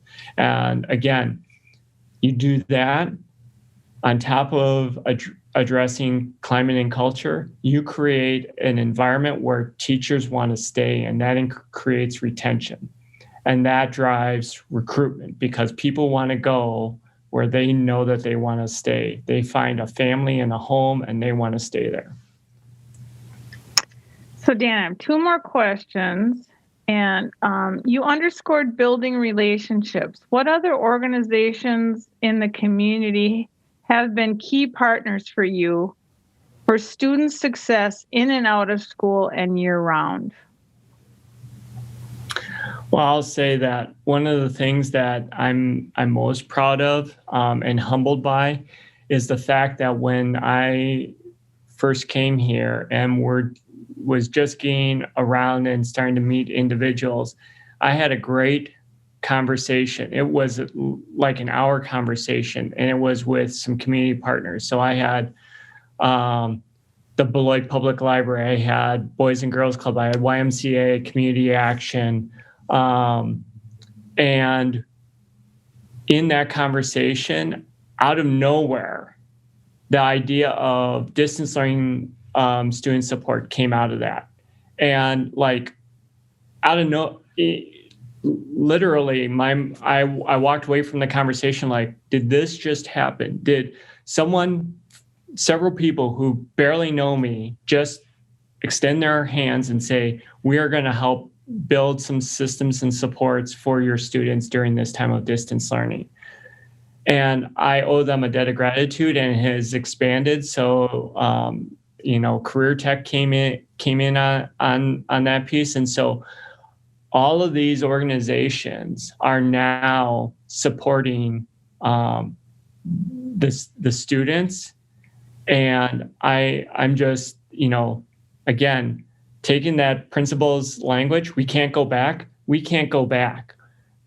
How do we leverage these partnerships to support our students moving forward? Now, I already know that, we have before and after school care with the Boys and Girls Club and the Y and so forth. But how do we strengthen these partnerships with these organizations, and how do we bring in other places?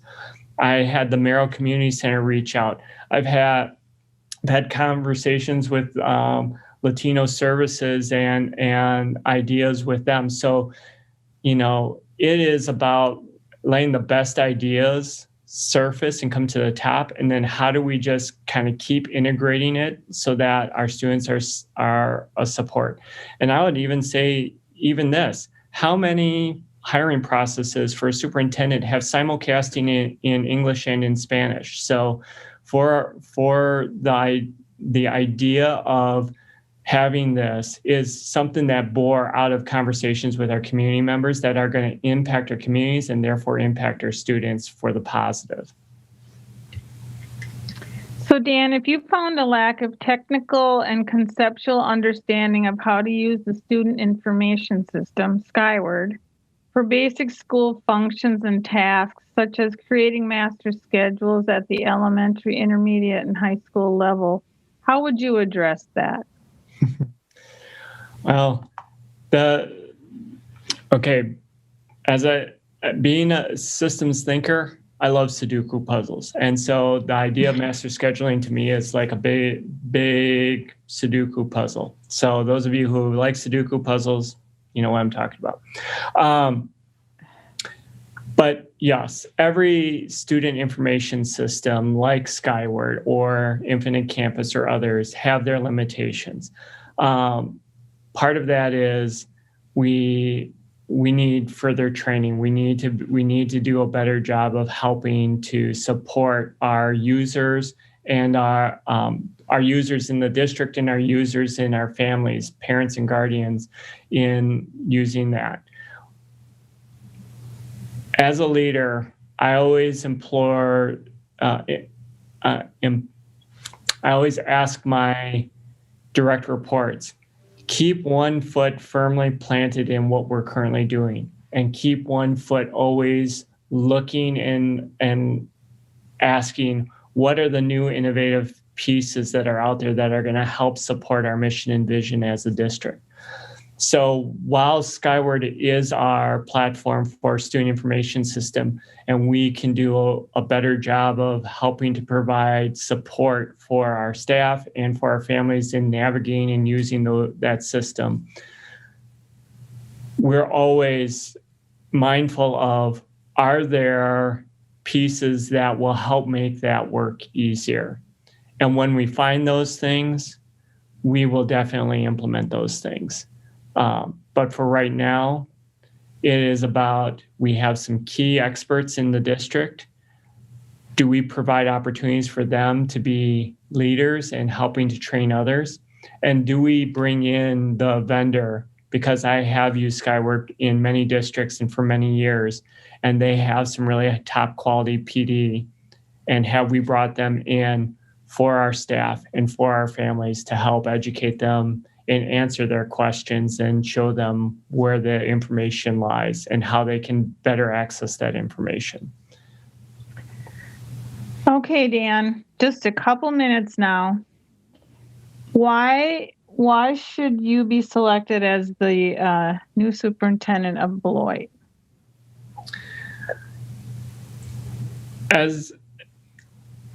I feel that what I bring to the table as the superintendent in Beloit is I bring calm, I bring systematic thinking, and a systematic approach to doing the work.